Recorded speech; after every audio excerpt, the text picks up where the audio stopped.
ಮಂಜುನಾಥ, ತಾಯಿ ರುಕ್ಮಿಣಿ, ವಾಸಸ್ಥಳ ಪ್ರಸ್ತುತ ಬೆಂಗಳೂರು, ವಿದ್ಯಾಭ್ಯಾಸ ಡಿಗ್ರಿ.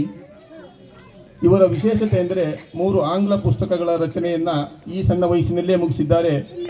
ಉಪನಿಷತ್ ವೇ ವಾಲ್ಯೂಮ್ 1 ಈಶಾ ಉಪನಿಷತ್, ಸೆಕೆಂಡ್ ಉಪನಿಷತ್ ವೇ ವಾಲ್ಯೂಮ್ 2 ಕಠೋಪನಿಷತ್, ಮೂರನೇದಾಗಿ ಭಾರತ ವೈಭವಂ. ಈ ರೀತಿ 3 ಆಂಗ್ಲ ಪುಸ್ತಕಗಳ ಲೇಖಕರು ಇವರು. ಅತ್ಯಂತ ಹೆಮ್ಮೆ ಅನ್ನಿಸ್ತಾ ಇದೆ. ಹಾಗೆ ಇವರ ವಿಶೇಷತೆ ಎಂದರೆ ಕ್ಯಾಶ್ಲೆಸ್ ಜಾಗೃತಿ ಕಾರ್ಯಕ್ರಮದಿಂದ ಇವರು ಚಿರಪರಿಚಿತರಾದರು. ಸ್ವತಃ 2016 ಡಿಸೆಂಬರ್ನಲ್ಲಿ ಮೋದಿಜಿ ಇವರ ಸಾಧನೆ ಕಂಡು ಮೆಚ್ಚುಗೆ ವ್ಯಕ್ತಪಡಿಸಿದಾಗ ದೇಶಕ್ಕೆ ಚಿರಪರಿಚಿತರಾದರು. ವಿಶೇಷ ಪ್ರತಿಭೆ, ಯುವ ವಾಗ್ಮಿ, ಕನ್ನಡ, ಹಿಂದಿ, ಇಂಗ್ಲಿಷ್ ಮತ್ತು ತೆಲುಗು ಸೇರಿದಂತೆ ಚತುರ ಭಾಷಾ ವಾಗ್ಮಿಗಳು, ಅಂಕಣಕಾರರು. ದೇಶದ ವಿವಿಧ ರಾಜ್ಯಗಳಾದ ಕೇರಳ, ತಮಿಳುನಾಡು, ದೆಹಲಿ, ಮಹಾರಾಷ್ಟ್ರ, ಆಂಧ್ರ ಪ್ರದೇಶ ಸೇರಿದಂತೆ ದೇಶದ ಉದ್ದಗಲಕ್ಕೂ ತಮ್ಮ ವಾಗ್ಝರಿಯನ್ನು ಹಬ್ಬಿಸಿದ್ದಾರೆ. ಭರತನಾಟ್ಯ ಕಲಾವಿದೆ, ಜೊತೆಗೆ ಖ್ಯಾತ ಯೋಗಪಟು. ಅತ್ಯಂತ ಹೆಮ್ಮೆ ಆಗ್ತಾ ಇದೆ ಮೇಡಮ್. ಪತ್ರಿಕೆಯ ವರದಿ, ಕನ್ನಡ ಪತ್ರಿಕೆಗಳು, ಇಂಗ್ಲಿಷ್ ಪತ್ರಿಕೆಗಳು ಹಾಗೂ ಮರಾಠಿ ಪತ್ರಿಕೆಗಳಲ್ಲಿ, ಹೀಗೆ ಅನೇಕ ಪತ್ರಿಕೆಗಳಲ್ಲಿ ಇವರ ಸಾಧನೆ ಬಗ್ಗೆ ವಿವರಿಸಿದ್ದಾರೆ. ಸಂದರ್ಶನಗಳು, ಹಲವಾರು ದೃಶ್ಯ ಮಾಧ್ಯಮಗಳಲ್ಲಿ ಇವರ ಸಂದರ್ಶನವಾಗಿದೆ.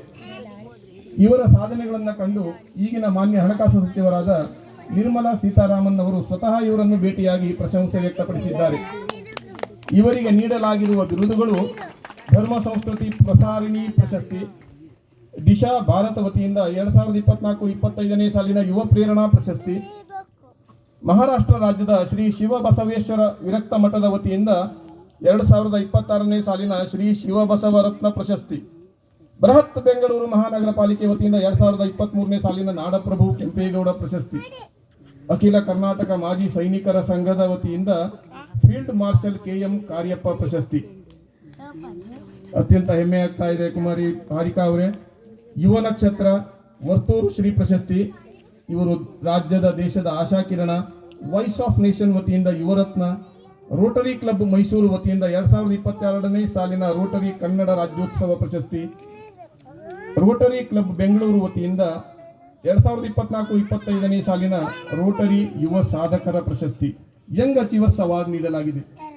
ಅತ್ಯಂತ ಹೆಮ್ಮೆ ಆಗ್ತಾ ಇದೆ. ಕುಮಾರಿ ಹಾರಿಕಾ ಮಂಜುನಾಥ್ ರವರೇ, ಈಗ ವೇದಿಕೆ ನಿಮಗಾಗಿ.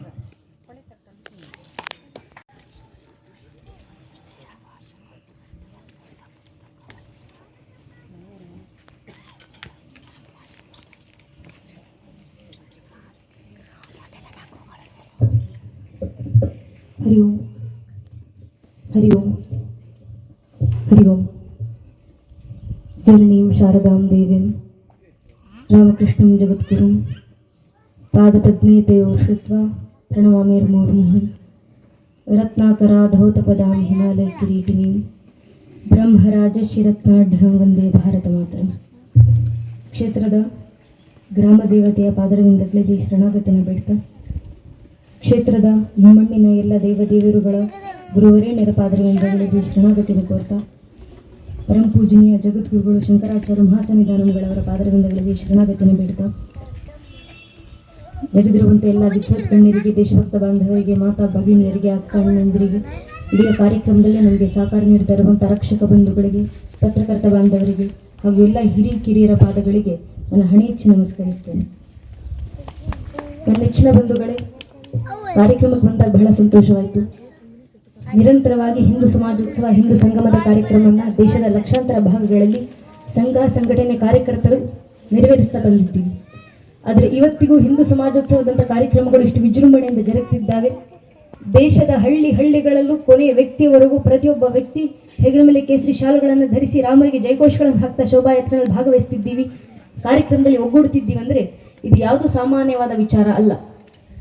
ಕಾರಣ, ಒಂದು ಕಾಲದಲ್ಲಿ ನಮ್ಮ ಇದೇ ಹಿಂದೂ ಪರಂಪರೆ ನಾಶ ಮಾಡಬೇಕು, ನಮ್ಮ ಮಠ ಮಂದಿರಗಳನ್ನು ಮಣ್ಣಲ್ಲಿ ಮಣ್ಣಾಗಿಸಬೇಕು, ನಮ್ಮ ಸನಾತನ ಸಂತ ಸಂಸ್ಕೃತಿನ ನಾಶ ಮಾಡಬೇಕಂತ ನಮ್ಮ ಮೇಲಾದ ದಾಳಿ 1, 2 ಅಲ್ಲ, 1,000ಕ್ಕೂ ಹೆಚ್ಚು ವರ್ಷ ನಿರಂತರ ನಮ್ಮ ಮೇಲೆ ದಾಳಿ ಆಗಿದ್ದಾವೆ. ಇಷ್ಟು ವರ್ಷ ದಾಳಿ ಏನು ಮಹಾ ಅಂತ ನಾವು ಅಂದುಕೊಂಡ್ರೆ ಯಾವತ್ತಾದ್ರೂ ಇತಿಹಾಸದ ಪುಟಗಳನ್ನು ತಿರುವು ಹಾಕಿ ನೋಡಿದಾಗ ನಮ್ಗೆ ಅರ್ಥ ಆಗುತ್ತೆ. ಇದೇ ಜಗತ್ತಿನಲ್ಲಿ ಪ್ರಾಚೀನ ಅಂತ ಕರೆಸ್ಕೊಂಡಂತ 35 ಜನಾಂಗಗಳಿದ್ವಲ್ಲಿ ಎಲ್ಲೋದ್ವಾ 35 ಜನಾಂಗಗಳು, ಎಲ್ಲೋದ್ವಾ ಪ್ರಾಚೀನ ಜನಾಂಗಗಳು, ಎಲ್ಲೋಯ್ತು ಜಗತ್ತಿನ ಮುಂದೆ ಪಿರಮಿಡ್ಗಳನ್ನು ಕಟ್ಟಿ ಮೆರೆದಂತ ಈಜಿಪ್ಷಿಯನ್ ಜನಾಂಗ, ಎಲ್ಲೋಯ್ತು ಜಗತ್ತನ್ನ ಆಳಲಿಕ್ಕೆ ಬಂದಂತ ಗ್ರೀಕ್ ಜನಾಂಗ, ಎಲ್ಲೋಯ್ತು ಜಗತ್ತಿಗೆ ಭಾಷಾಶಾಸ್ತ್ರ ಪರಿಚಯಿಸಿಕೊಟ್ಟಂತ ಪರ್ಷಿಯನ್ ಜನಾಂಗ, ಎಲ್ಲೋಯ್ತು ಜಗತ್ತಿನ ಮುಂದೆ ಬಿಚ್ಚುಗತ್ತಿ ಹಿಡಿದು ನಿಂತಂತ ರೋಮನರ ಜನಾಂಗ. ಜಗತ್ತಿನಲ್ಲಿ ಪ್ರಾಚೀನ ಅಂತ ಕರೆಸ್ಕೊಂಡಂತ 35ಕ್ಕೂ ಹೆಚ್ಚು ಜನಾಂಗಗಳು ಅಲ್ಪಾಯುಗಳಾಗಿ ಕಾಲಗರ್ಭ ಸೇರಿದ್ದಾವೆ. ನಮ್ ಕಣ್ಣು ಮುಂದೆ ಕಣ್ತರದಂತ 100 ಮತಪಂಥಗಳು ಕಣ್ಮರೆಯಾಗಿ ಹೋಗಿದ್ದಾವೆ. ಯಾಕೆ? ಒಂದೇ ಒಂದು ಕಾರಣ, ಇತಿಹಾಸದಲ್ಲಿ ತಮ್ಮ ಮೇಲಾದಂತ 10, 20, 30, 40, 50 ವರ್ಷಗಳ ಕಾಲದ ಒಂದೇ ಒಂದು ಪರಕೀಯ ಜನಾಂಗದ ದಾಳಿನ ತಡೆಯುವಷ್ಟು ಸಾಮರ್ಥ್ಯ ಇಲ್ಲದೆ ಆ ಪ್ರಾಚೀನ ಅಂತ ಕರೆಸ್ಕೊಂಡಂತ ಜನಾಂಗಗಳೆಲ್ಲ ಮಣ್ಣಲ್ಲಿ ಮಣ್ಣಾಗಿ ಇತಿಹಾಸದ ಪುಟಗಳಿಂದ ಅಳಿಸಿ ಹೋದ್ವು. ಆದ್ರೆ ನಮ್ಮ ಸನಾತನ ಹಿಂದೂ ಧರ್ಮದ ಮೇಲೆ 10, 20, 40, 50 ವರ್ಷ ಅಲ್ಲ, ಚರಿತ್ರೆ ಸಾಕ್ಷಿಯಾಗಿ ನಿಂತಿದೆ. 1,372ಕ್ಕೂ ಹೆಚ್ಚು ವರ್ಷ ನಿರಂತರ ನಮ್ಮ ಮೇಲೆ ದಾಳಿ. ಇಷ್ಟು ವರ್ಷ ನಮ್ಮ ಮೇಲೆ ದಾಳಿ ಮಾಡಿದ್ರು 1-2 ಪರಕೆ ಜನಾಂಗದವರ, 1-2 ಪರಕೆ ದೇಶದವರ.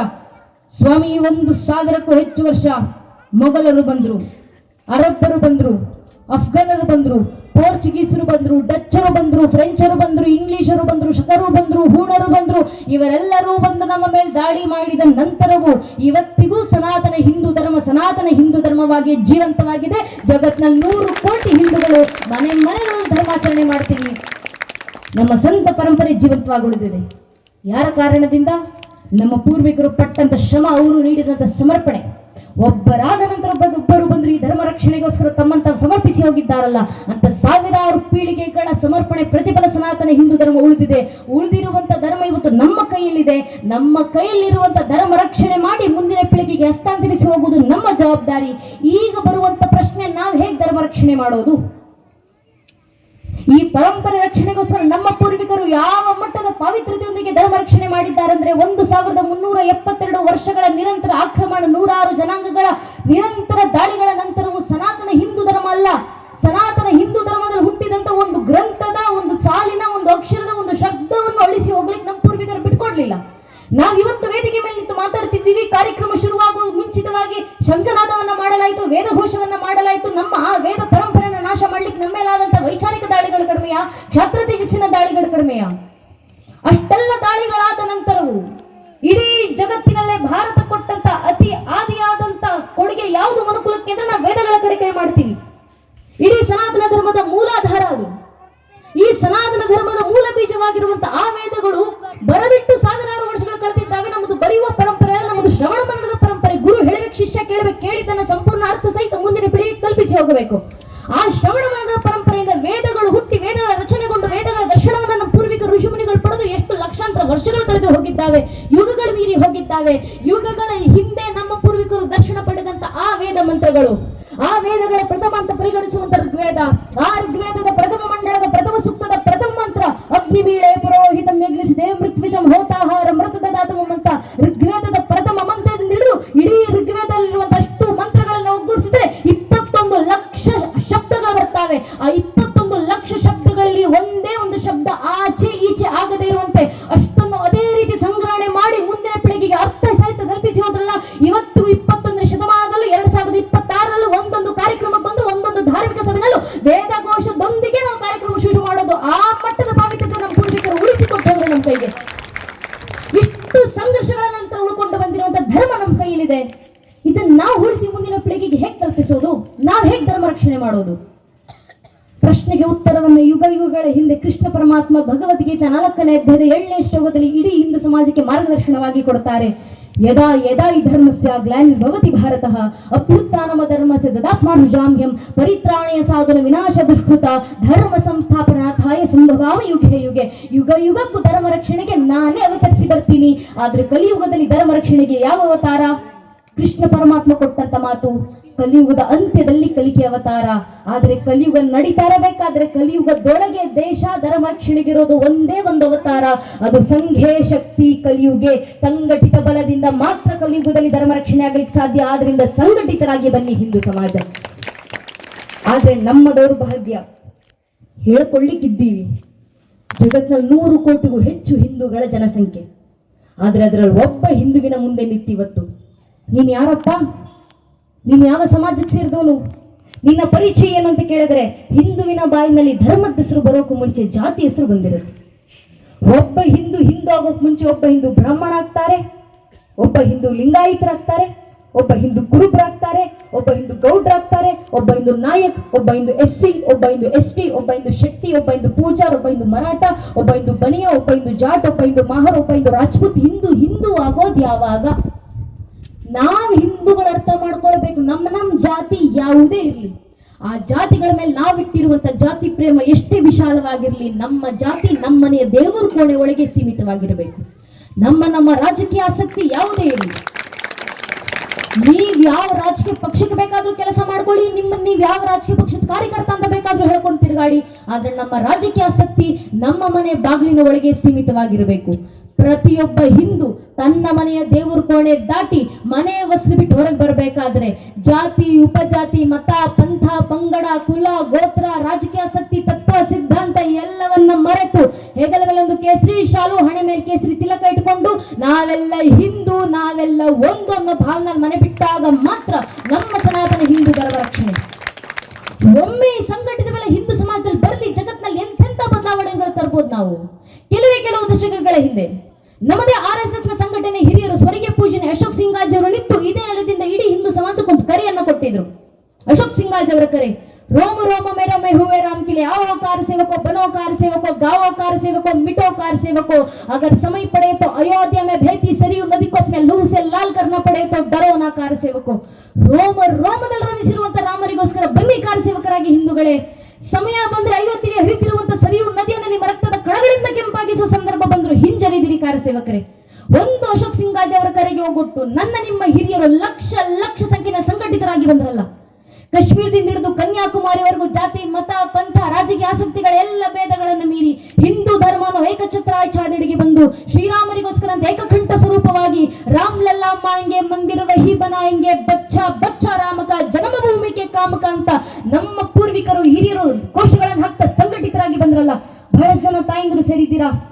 ತಾಯಿಂದ್ರು ನೆನ್ಪಿಟ್ಕೊಳ್ಬೇಕು, ರಾಮ ಮಂದಿರದ ಕಾರ್ಯಸೇವೆ ಸಾಕಾರಗೊಂಡಿದೆ ಅಂದ್ರೆ ಅದಕ್ಕೆ ಪ್ರಮುಖ ಕಾರಣ ನಮ್ಮ ತಾಯಿಂದ್ರು. ಕಾರಣ ಅಂದು ಅಯೋಧ್ಯ ಜನ್ಮಭೂಮಿನಲ್ಲಿ ರಾಮರ ಮಂದಿರಕ್ಕೋಸ್ಕರ ಕಾರ್ಯಸೇವೆ ಸಲ್ಲಿಸಲಿಕ್ಕೆ ಸಿದ್ಧರಾಗಿ ನಿಂತಿದ್ದಂತ 3.5 ಲಕ್ಷ ಜನ ಹಿಂದೂ ಕಾರ್ಯಸೇವಕರಲ್ಲಿ 36,000 ಜನ ತಾಯಿಂದ್ರು ಹೆಣ್ಣು ಮಕ್ಕಳು ಮುಂದೆ ನಿಂತು ರಾಮರಿಗೋಸ್ಕರ ಕಾರ್ಯಸೇವೆ ಸಲ್ಲಿಸಿದ್ರು.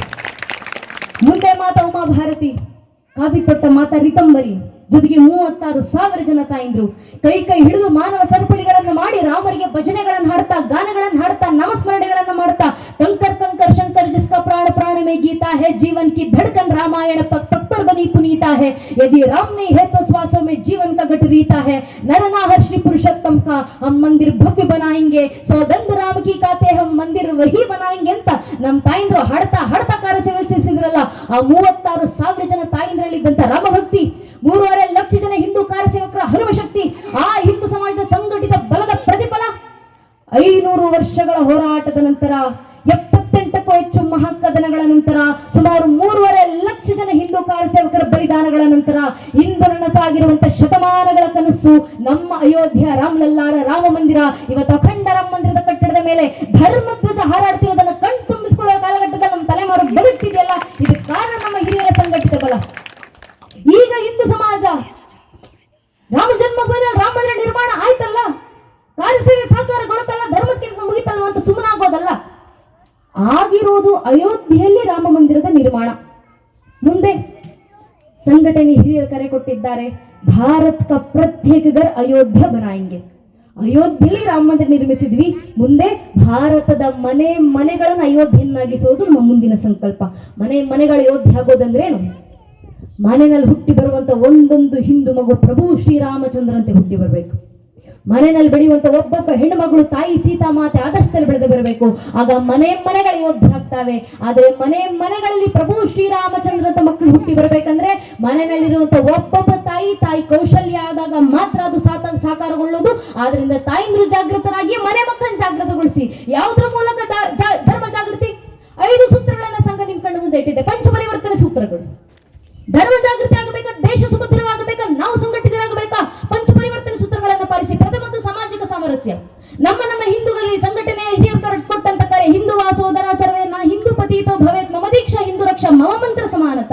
ಹಿಂದೂಗಳೆಲ್ಲರೂ ಸೋದರರು, ನಮ್ಮಲ್ಲಿ ಯಾರು ಹಿರಿಯರು ಇಲ್ಲ, ಪವಿತ್ರರು ಇಲ್ಲ, ಅಪವಿತ್ರರು ಇಲ್ಲ. ನಮ್ಮ ಜೀವನದ ದೀಕ್ಷೆಯೇ ಹಿಂದೂ ಧರ್ಮ ರಕ್ಷಣೆ, ನಮ್ಮ ಜೀವನದ ಧ್ಯೇಯ ಮಂತ್ರವೇ ಸಮಾನತೆ. ಇದೇ ಸಾಮಾಜಿಕ ಸಾಮರಸ್ಯ. ಎರಡನೇದು ಪರಿಸರ ಸಂರಕ್ಷಣೆ. ಇಲ್ಲಿನ ಭಾಗದವರಿಗೆ ಪರಿಸರ ಸಂರಕ್ಷಣೆ ಬೋಧನೆ ಮಾಡುವಂತ ಅವಶ್ಯಕತೆ ಇಲ್ಲ, ನೀವು ದಿನನಿತ್ಯ ಜೀವನದಲ್ಲಿ ಅದನ್ನು ಅಳವಡಿಸಿಕೊಂಡಿದ್ದೀರಾ. ಮೂರನೇದು ಸ್ವಬೋಧ ಅಥವಾ ಸ್ವಜೀವನ. ಸ್ವದೇಶಿ ರೂಪದಲ್ಲಿ ನಮ್ಮ ಜೀವನವನ್ನು ರೂಪಿಸಿಕೊಳ್ಳೋದು, ನಮ್ಮ ಸ್ವದೇಶಿ ಚಿಂತನೆನ ಮಕ್ಕಳಿಗೆ ಬೋಧಿಸೋದು. 3. ನಾಲ್ಕನೇದು ನಾಗರಿಕ ಶಿಷ್ಟಾಚಾರದ ಪರಿಪಾಲನೆ. ದೇಶ ನನ್ನದನ್ನೆಲ್ಲ ಅಂತ ಭಾವಿಸುವಂತ ವ್ಯಕ್ತಿಗೆ ಇದನ್ನ ಹೇಳುವಂತ ಅವಶ್ಯಕತೆ ಇಲ್ಲ. ನನ್ನ ಮನೆ ನಾನು ಯಾವ ರೀತಿ ಸ್ವಚ್ಛವಾಗಿ ಸ್ವಚ್ಛಂದವಾಗಿ ನನ್ನ ಇಷ್ಟದ ತಕ್ಕ ಹಾಗೆ ಅದನ್ನ ಪಾಲಿಸಿಕೊಂಡು ನೋಡ್ಕೊಳ್ತೀನೋ, ದೇಶದಲ್ಲೂ ನನ್ನ ದೇಶ ಆಗಿರೋದ್ರಿಂದ ನನ್ನ ದೇಶದಲ್ಲಿ ಅದೇ ಹೇಳಿದಂತ ರೀತಿಯೇ ಬದುಕಬೇಕು ಅನ್ನೋ ಯಾವ ಬೋಧನೆ ಜನರಲ್ಲಿ ಬರುತ್ತೋ ಅದೇ ನಾಗರಿಕ ಶಿಷ್ಟಾಚಾರದ ಪರಿಪಾಲನೆ. ಇನ್ಯಾರು ನಮ್ಗೆ ಹೇಳುವಂತ ಅವಶ್ಯಕತೆ ಬರುವಂತದ್ದಿಲ್ಲ. ನಮ್ಮ ಕೆಲಸವನ್ನು ಈ ದೇಶದಲ್ಲಿ ನಾನೊಬ್ಬ ಪ್ರಜೆಯಾಗಿ ನಿಂತು ನನ್ನ ದೇಶದಲ್ಲಿ ನನ್ನ ಪಾಲಿಕೆ ಏನನ್ನು ಮಾಡಬೇಕು ಅದನ್ನು ಪಾಲಿಸ್ತೀನಿ ಅಷ್ಟೇ. ನಾಗರಿಕ ಶಿಷ್ಟಾಚಾರದ ಪರಿಪಾಲನೆ. 5ನೇದು ಕುಟುಂಬ ಪ್ರಬೋಧನ. ನಾವಿಲ್ಲಿ ನಿಂತು ಮೊಘಲರ ಇತಿಹಾಸ ಹೇಳಬಲ್ಲೆವು, ನಾವಿಲ್ಲಿ ನಿಂತು ಪೋರ್ಚುಗೀಸರ ಇತಿಹಾಸ ಹೇಳಬಲ್ಲೆವು, ಬ್ರಿಟಿಷರ ಇತಿಹಾಸ ಹೇಳಬಲ್ಲೆವು, ಮರಾಠರ ಇತಿಹಾಸ ಹೇಳಬಲ್ಲೆವು. ನಿಮ್ಮ ಮನೆ ಇತಿಹಾಸ ನನಗೆ ಗೊತ್ತಿಲ್ಲ. ನಿಮ್ಮ ಮಕ್ಕಳಿಗೆ ನಿಮ್ಮ ಕುಟುಂಬದ ಇತಿಹಾಸ ನೀವೇ ಹೇಳಿಕೊಡಬೇಕು. ನಿಮ್ಮ ಮಕ್ಕಳಿಗೆ ನಿಮ್ಮ ಮನೆಯ ಪರಿಪಾಲನೆ ಯಾವ ರೀತಿ ಮಾಡಬೇಕು, ನಿಮ್ಮ ಸಂಸ್ಕೃತಿ ನೀವೇ ಹೇಳಿಕೊಡಬೇಕು. ನಿಮ್ಮ ಪೂರ್ವಿಕರು ಯಾವ ರೀತಿ ಬದುಕಿ ಹೋಗಿದ್ರು ಅದನ್ನು ನೀವೇ ತಿಳಿಸ್ಕೊಡಬೇಕು ಮಕ್ಕಳಿಗೆ. ಅದನ್ನೇ ಕುಟುಂಬ ಪ್ರಬೋಧನ. ಮನೆಯ ಜನರೆಲ್ಲರೂ ಒಗ್ಗೂಡಿಕೊಂಡು ಮಕ್ಕಳಿಗೆ ಮಾಡುವಂತ ಧಾರ್ಮಿಕ ಚಿಂತನೆಯ ಸಾಂಸ್ಕೃತಿಕ ಪರವಾಗಿರುವಂತ ಬೋಧನೆ ಯಾವುದು, ಅದನ್ನೇ ಕುಟುಂಬ ಸಮೇತರಾಗಿ ಮಾಡುವಂತ ಕುಟುಂಬ ಪ್ರಬೋಧನ. ಬಹಳ ಸುಲಭವಾಗಿ ಮಾಡುವಂತ ಕೆಲಸ. ಇದನ್ನೇ ಸಂಘಟನೆ ಪಂಚಪರಿವರ್ತನ ಸೂತ್ರಗಳು ಅಂತ ನಿಮ್ಮ ಕಣ್ಣು ಮುಂದೆ ಇಟ್ಟಿದೆ. ನೀವು ಹೆಚ್ಚು ಏನನ್ನು ಖರ್ಚು ಮಾಡದೆ, ಹೆಚ್ಚು ಸಮಯವನ್ನು ನೀಡದೆ ದಿನನಿತ್ಯದ ಜೀವನದಲ್ಲಿ ಅಳವಡಿಸಿಕೊಳ್ಳಬಹುದಂತ ಸಾಮಾನ್ಯ 5 ಸೂತ್ರಗಳಿವೆಲ್ಲ. ಇದನ್ನ ಮಾಡೋಣ ಸಾಕು. ನಮ್ಮ ಮನೆಗಳಲ್ಲಿ ನಮ್ಮ ಮನೆ ಮಕ್ಕಳಿಗೆ ಧರ್ಮ ಜಾಗೃತಿ ಆಗಬೇಕಾ? ಯಾವುದ್ರ ಮೂಲಕ ಆಗುತ್ತೆ? ಧರ್ಮ ಬೋಧನೆ ಮೂಲಕ. ಧರ್ಮ ಬೋಧನೆ ಯಾವುದ್ರ ಮೂಲಕ? ಧರ್ಮ ಗ್ರಂಥಗಳ ಮೂಲಕ. ನಿಮ್ಮಿಂದ ಸಾಧ್ಯವಾದ್ರೆ ಮಕ್ಕಳಿಗೆ ಧರ್ಮ ಗ್ರಂಥಗಳ ಪರಿಚಯ ಮಾಡಿಕೊಡಿ. ಆಗ್ಲಿಲ್ವಾ? ನಮಗೆ ವೇದೋಪನಿಷತ್ಗಳ ಪಾಠ ಆಗಿಲ್ಲಮ್ಮ, ರಾಮಾಯಣ ಮಹಾಭಾರತ ಅಂತ ಇತಿಹಾಸವನ್ನ ಓದಿ ಹೇಳುವಷ್ಟು ಸಮಯ ನಮಗಿಲ್ಲ. ಕನಿಷ್ಠ ಪಕ್ಷ ಭಗವದ್ಗೀತೆ ಶ್ಲೋಕಗಳನ್ನು ಮಕ್ಕಳಿಗೆ ಹೇಳಿಸಕ್ಕೆ ನಮಗೆ ಸಮಯ ಇಲ್ಲ ಅಂತ ನಿಮ್ಗೆ ಅನ್ಸಿದ್ರೆ ಪರವಾಗಿಲ್ಲ. ಸಾಧ್ಯವಾದ್ರೆ ಮಕ್ಕಳಿಗೆ ಧರ್ಮ ಗ್ರಂಥಗಳ ಬೋಧನೆ ಮಾಡಿ. ಆಗ್ಲಿಲ್ವಾ? ಕನಿಷ್ಠ ಪಕ್ಷ ವಾರಕ್ಕೆ 1 ದಿನ ಮನೆಯ ಮಕ್ಕಳನ್ನು ಕರ್ಕೊಂಡು ದೇವಸ್ಥಾನಕ್ಕೆ ಬರೋಣ. ದೇವಸ್ಥಾನದಲ್ಲಿ ಕೂರಿಸಿ ಮಕ್ಕಳ ಬಾಯಿಂದ ಭಜನೆಗಳನ್ನ ಹಾಡಿಸಿ ಸಾಕು, ಆ ಮಗುವಿನ ತನ್ನಿಂತಾನೇ ಧರ್ಮ ಜಾಗೃತಿ ಆಗುತ್ತೆ. ಇವತ್ತು ಹಿಂದೂ ಮನೆ ಪೋಷಕರು ಮಾಡಬೇಕಾಗಿರುವಂತ ಮೊದಲ ಕೆಲಸ ಇದು. ಮನೆಯ ಮಕ್ಕಳು ದೇವಸ್ಥಾನದಲ್ಲಿ ಕೂತು ಭಜನೆ ಹಾಡಿದ್ರೆ ಭಗವಂತನೇ ಧರೆಗಿಳಿದು ಬರ್ತಾರೆ. ಇದು ನಾನು ಹೇಳ್ತಿರುವಂತ ಮಾತಲ್ಲ. ಕುಂಬಾರ ಗುಂಡೆಯನ್ನ ಜೀವಂತ ಸಾಕ್ಷಿಯನ್ನು ಹರಿಯ ರಗಳಲ್ಲಿ ಬರೆದು ವಿವರಿಸ್ತಾರಲ್ಲ. ಕುಂಬಾರ ಗುಂಡೆಯ ಸಾಮಾನ್ಯ ಮಡಿಕೆ ಮಾಡುವಂತ ವ್ಯಕ್ತಿ, ಅವರಿಗೆ ಓದು ಬರಹ ಗೊತ್ತಿಲ್ಲ, ಅಕ್ಷರ ಗೊತ್ತಿಲ್ಲ. ದಿನ ಮಡಿಕೆ ಮಾಡಬೇಕಾದ್ರೆ ಮಡಿಕೆ ತಟ್ಟುವ ತಾಳಕ್ಕೆ ಶಿವನ ಭಜನೆಯನ್ನು ಹಾಡ್ತಾ ಹಾಡ್ತಾ ಕುಣಿತಿದ್ರು. ಗೊತ್ತಿರೋದೊಂದೇ ಶಿವನ ಮೇಲಿರುವಂತ ಭಕ್ತಿ. ನೋಡಿದಂತ ಶಿವನಿಗನಿಸ್ತು, ನನ್ನ ಭಕ್ತ ಕುಂಬಾರ ಗುಂಡೆಯ ದಿನ ನನಗೋಸ್ಕರ ಭಜನೆ ಹಾಡ್ತಾರೆ, ಕುಣಿತಾರೆ. ಒಂದು ದಿನ ನಾನೇ ಹೋಗಿ ಭಕ್ತನ ಭಜನೆಗೆ ಕುಣಿಬೇಕಲ್ಲ. ಶಿವ ಧರೆಗಿಳಿದು ಬಂದ್ರು. ಆದ್ರೆ ಶಿವ ನೃತ್ಯ ಮಾಡ್ಲಿಕ್ಕೆ ಇಷ್ಟು ರಂಗವೇದಿಕೆ ಸರೋದಿಲ್ಲವಲ್ಲ. ಶಿವ ತಾನೇ ರಂಗವೇದಿಕೆಯನ್ನು ಸೃಷ್ಟಿಸಿಕೊಳ್ತಾರೆ. ತನ್ನ ಒಂದು ಕಾಲಿನಿಂದ ಪಾತಾಳ ತುಳಿದು ಮತ್ತೊಂದು ಕಾಲಿನಿಂದ ಬ್ರಹ್ಮಾಂಡವನ್ನೆತ್ತಿ ಅಖಂಡವಾದ ವಿರಾಟ್ ಸ್ವರೂಪ ರಂಗವೇದಿಕೆ ಸೃಷ್ಟಿಸಿ ತಾನೇ ನಿರ್ಮಿಸಿದಂತ ರಂಗಭೂಮಿನಲ್ಲಿ ತನ್ನದೇ ಭಕ್ತ ಹಾಡಿದ ಭಜನೆಗೆ ಶಿವನೇ ನೃತ್ಯ ಮಾಡ್ಲಿಕ್ಕೆ ಶುರು ಮಾಡಿದ್ರು. ಹೇಗಿತ್ತು ಶಿವನ ತಾಂಡವ? ಕುಂಬಾರ ಗುಂಡೆನ ರಗಳೆ ಅಂತ ಹರಿಹರ ರಗಳೆ ಬರೆದು ವಿವರಿಸ್ತಾರೆ. ದಶಭುಜಮಂ ದಿಕ್ತಡದೊಳ್ ಪಸರಿಸಿಯ ಸೇವಕರಂಗಳ ನೆತ್ತಲ್ ನೇಮಿಸಿ ಒಂದು ಪದಂ ಪಾತಾಳವನೊತ್ತಿ ಒಂದು ಪದಂ ಬ್ರಹ್ಮಾಂಡವನೆತ್ತಿ ಜಳಗಳ ಬೆಂಬಿಳಿ ಬಿಡಿದಾಡುತ್ತರೆ ಮುಡಿಯಳು ಸುರಣತಿ ತುಳುಕಾಡುತ್ತರೆ ಕಡು ಚಲೊಳಗಂ ಕುಡಿದಾಡುತ್ತರೆ ಮಿಸುಳುಗ ಡಮರುಗ ದಂಡನ್ ಬೆಳಿರಣಿ ತಿಸುಳದೆ ಹರಿಯವ ತಾರಂ ತಿರ್ರನೆ ತಿರುಗುತ್ತಿರ ಹೈಗಳ್ಳೆಡೆ ಎತ್ತಲ್ ಕರಿಯ ತೊಲ್ಲವಂಬು ಹರಿಸಲ್ ಸರಸಿಜ ಭವನ ಶಿರಂಬ ಬಿಡುತ್ತರೆ ಸುರರ ಶಿರೋಮಾಲೆಗಳು ಉಳುತ್ತಿರೆ ಒಂಗೆಜ್ಜುಗಳ ಒಂಗಲು ಗಲುಕೆನೆ ತೊಂಗಳ ಗಂಟೆಡ ನಮ್ಡನ್ ಬೆಳಿರನೆ ಆಡಿದ ನಾಡಿದ ನಾಡಿದ ನಾಡಿದ ನಾಡಿದ ನಾಡಿದ ನಾಹಾ ಶಂಕರ ಆಡಿದನ ಗುಂಡನ ಮುಂದೀಶ್ವರ ಅಂತ ಹರಿಯರು ಕುಂಬಾರು ಗುಂಡೆನ ರಗಳೆಯನ್ನು ಬರೆದು ವಿವರಿಸ್ತಾರಲ್ಲ. ಅದು ಭಕ್ತ ಹಾಡುವ ಭಜನೆಗಿರುವ ಸಾಮರ್ಥ್ಯ. ಮನಸ್ಸು ಮಾಡದೆ ಭಗವಂತನೇ ಧರೆಗಿಳಿಸಿ ತಂದು ನೃತ್ಯ ಮಾಡಿಸುತ್ತೆ ಅಂತ ಭಜನೆ ಮಕ್ಕಳ ಬಾಯಿಂದ ಬರಬೇಕು. ಮಕ್ಕಳು ಸಂಧ್ಯಾ ಕಾಲಕ್ಕೆ ಆರತಿ ಸಂದರ್ಭದಲ್ಲಿ ಕೂತು ಸತ್ಸಂಗಗಳನ್ನ ಮಾಡಬೇಕು. ಆ ಮಕ್ಕಳು ಭಜನೆಗಳನ್ನು ಹಾಡಬೇಕು. ಮಕ್ಕಳಿಗೆ ಕಂಸಾಳೆಗಳನ್ನು ಕೊಡಬೇಕು. ಕಂಸಾಳೆ ಶಂಖನಾದ ಧ್ವನಿ ಮಕ್ಕಳಿಗೆ ಹರಡಬೇಕು. ಈ ಕೆಲಸ ಈಗ ಮಾಡಲಿಲ್ಲ. ಪರಿಸ್ಥಿತಿ ನಮ್ಮ ಬೆಂಗಳೂರಿನಂತ ನಗರಗಳಲ್ಲಿ ಕೋಟ್ಯಾಂತರ ರೂಪಾಯಿ ಖರ್ಚು ಮಾಡಿ ದೇವಸ್ಥಾನಗಳನ್ನು ಕಟ್ಟಿಸ್ತೀವಿ. ದೊಡ್ಡ ದೊಡ್ಡ ದೇವಸ್ಥಾನ ಕಟ್ಟಿಸಿದ ಕೂಡಲೇ ಒಂದು ಮೆಷಿನ್ ತಂದಿಟ್ಟು ದೇವಸ್ಥಾನದಲ್ಲಿ ಇಡ್ತೀವಿ. ನಾವು ಸ್ವಿಚ್ ಆನ್ ಮಾಡಿದ್ರೆ ಸಾಕು, ಗಂಟೆ ಜಾಗಟಿ ಎಲ್ಲ ಮೆಷಿನ್ ನೋಡ್ಕೊಳ್ಳುತ್ತೆ. ನಮ್ಗದನ್ನ ನೋಡಿ ಏನೋ ಆನಂದಪ್ಪ, ಸಂಧ್ಯಾ ಕಾಲಕ್ಕೆ ಆರತಿ ಸಂದರ್ಭಕ್ಕೆ ನಾವು ಏನೂ ಕೆಲಸ ಮಾಡೋ ಅವಶ್ಯಕತೆ ಇಲ್ಲ. ಸ್ವಿಚ್ ಆನ್ ಮಾಡಿದ್ರೆ ಸಾಕು, ಗಂಟೆ ಜಾಗಟಿ ಎಲ್ಲ ಮೆಷಿನ್ ನೋಡ್ಕೊಳ್ಳುತ್ತೆ. ಟೆಕ್ನಾಲಜಿ ದೇವಸ್ಥಾನದವರೆಗೂ ಬಂದ್ಬಿಟ್ಟಿದೆಯಲ್ಲ ಅಂತ ಆನಂದಿಸ್ತಾರೆ ಅನೇಕ ಜನ. ಖುಷಿ ಪಡುವಂತ ವಿಚಾರ ಅಲ್ಲ, ನಮ್ಮ ದೌರ್ಭಾಗ್ಯದ ವಿಚಾರ. ಯಾಕೆ ಮೆಷಿನ್ ದೇವಸ್ಥಾನದಲ್ಲಿ ತಂದಿಟ್ಟಿದ್ದೀವಿ ಅಂದ್ರೆ ಸಂಧ್ಯಾ ಕಾಲದಲ್ಲಿ ಆರತಿ ಮಾಡುವಂತ ಸಂದರ್ಭಕ್ಕೆ ಗಂಟೆ ಜಾಗಟೆ ಹೊಡೆಯಲಿಕ್ಕೆ ದೇವಸ್ಥಾನದಲ್ಲಿ ಹಿಂದೂಗಳಿಲ್ಲ, ಪ್ರತಿಫಲ ಒಂದು ಮೆಷಿನ್ ತಂದಿಡುವಂತ ಪರಿಸ್ಥಿತಿ ನಮ್ಮ ನಗರದ ದೇವಸ್ಥಾನಗಳಿಗೆ ಬಂದಿದ್ದಾವೆ. ಏನ್ ದೊಡ್ಡ ದೊಡ್ಡ ದೇವಸ್ಥಾನ ಕಟ್ಟಿಸಿ ಏನು ಸಾರ್ಥಕತೆ, ಭಕ್ತರಿಲ್ಲ ಅಂದ ಮೇಲೆ ಆ ಪರಿಸ್ಥಿತಿ ನಮ್ಮಲ್ಲಿರುವಂತ ಪ್ರದೇಶದ ದೇವಸ್ಥಾನಗಳಿಗೆ ಬರಬಾರದಂದ್ರೆ ದಯವಿಟ್ಟು ಮಕ್ಕಳನ್ನ ದೇವಸ್ಥಾನಕ್ಕೆ ಕರ್ಕೊಂಡು ಬನ್ನಿ, ಅಲ್ಲಿ ಕೂರಿಸಿ ಮಕ್ಕಳ ವಾಯಿಂದ ಭಜನೆಗಳನ್ನು ಹಾಡಿಸಿ ಸಾಕು. ಆದ್ರೆ ಹಿಂದೂ ಪೋಷಕರಲ್ಲೇ ಪ್ರಶ್ನೆ, ನಮ್ಮ ಮಕ್ಳ್ಯಾಕೆ ದೇವಸ್ಥಾನಕ್ಕೆ ಬರಬೇಕು, ನಮ್ಮ ಮಕ್ಳ್ಯಾಕೆ ಭಜನೆ ಹಾಡಬೇಕು, ನಮ್ಮ ಮಕ್ಕಳಿಗೆ ಏನಕ್ಕೆ ಭಗವದ್ಗೀತೆ ಶ್ಲೋಕಗಳು, ಏನಕ್ಕೆ ಭಗವದ್ಗೀತೆನೆಲ್ಲ ಪಠಿಸೋದು, ಮಕ್ಕಳನ್ನ ಕಾನ್ವೆಂಟಿಗೆ ಕಳಿಸೋಣ, ಲಕ್ಷ ಲಕ್ಷ ಫೀಸ್ ಕಟ್ತಿದ್ದೀವಿ, 40,000 ಸಂಬಳ ತಗೊಂಡು ಜೀವನದಲ್ಲಿ ಸೆಟ್ಲ್ ಆದ್ರೆ ಸಾಕಲ್ವಾ, ಅದಕ್ಕಿಂತ ಏನಿದೆ, ಯಾವುದೋ ನಗರದಲ್ಲಿ ಹೋಗಿ ಸೆಟ್ಲ್ ಆಗ್ತಾರೆ ಬಿಡಿ ಅನ್ನೋ ಆಲೋಚನೆ ಹಿಂದೂ ಪೋಷಕರದ್ದೇ. ಯಾಕೆ ಮಕ್ಕಳಿಗೆ ಧಾರ್ಮಿಕ ಸಂಸ್ಕಾರ ತುಂಬಿಸಬೇಕು, ಯಾಕೆ ಮಕ್ಕಳಿಗೆ ಧರ್ಮ ಬೋಧನೆ, ಯಾಕೆ ದೇವಸ್ಥಾನ ಕರ್ಕೊಂಡು ಬರಬೇಕು, ದೇಶ ರಕ್ಷಣೆಗೂ ಅಲ್ಲ ಸ್ವಾಮಿ, ಧರ್ಮ ರಕ್ಷಣೆಗೂ ಅಲ್ಲ, ಕನಿಷ್ಠ ಪಕ್ಷ ಸ್ವಾರ್ಥಕ್ಕೋಸ್ಕರ. ನಮ್ಮದೇ ಕರ್ನಾಟಕದ ಬೆಳಗಾವಿ ಆಸ್ಪತ್ರೆಯಲ್ಲಿ ದುರಾದೃಷ್ಟವಶಾತ್ ವೃದ್ಧರು ತೀರಿಕೊಂಡಿದ್ದಾಗ ಆಸ್ಪತ್ರೆಗಳೆಲ್ಲ ಪೊಲೀಸರಿಗೆ ಫೋನ್ ಮಾಡಿದ್ರು, ಆಸ್ಪತ್ರೆ ಅಡ್ಮಿಟ್ ಆಗಿ ಅಂತ ವೃದ್ಧರು ತೀರಿಕೊಂಡಿದ್ದಾರೆ ಸರ್, ಇಷ್ಟು ದಿನ ಅವರನ್ನು ನೋಡ್ಕೊಂತಿದ್ದಂತ ಹುಡುಗ ಪರಾರಿಯಾಗಿದ್ದಾನೆ, ಫೋನ್ ಮಾಡಿದ್ರೆ ಫೋನ್ ಎತ್ತುತ್ತಾ ಇಲ್ಲ, ಏನ್ ಮಾಡಬೇಕು ಬಂದು ನೋಡಿ.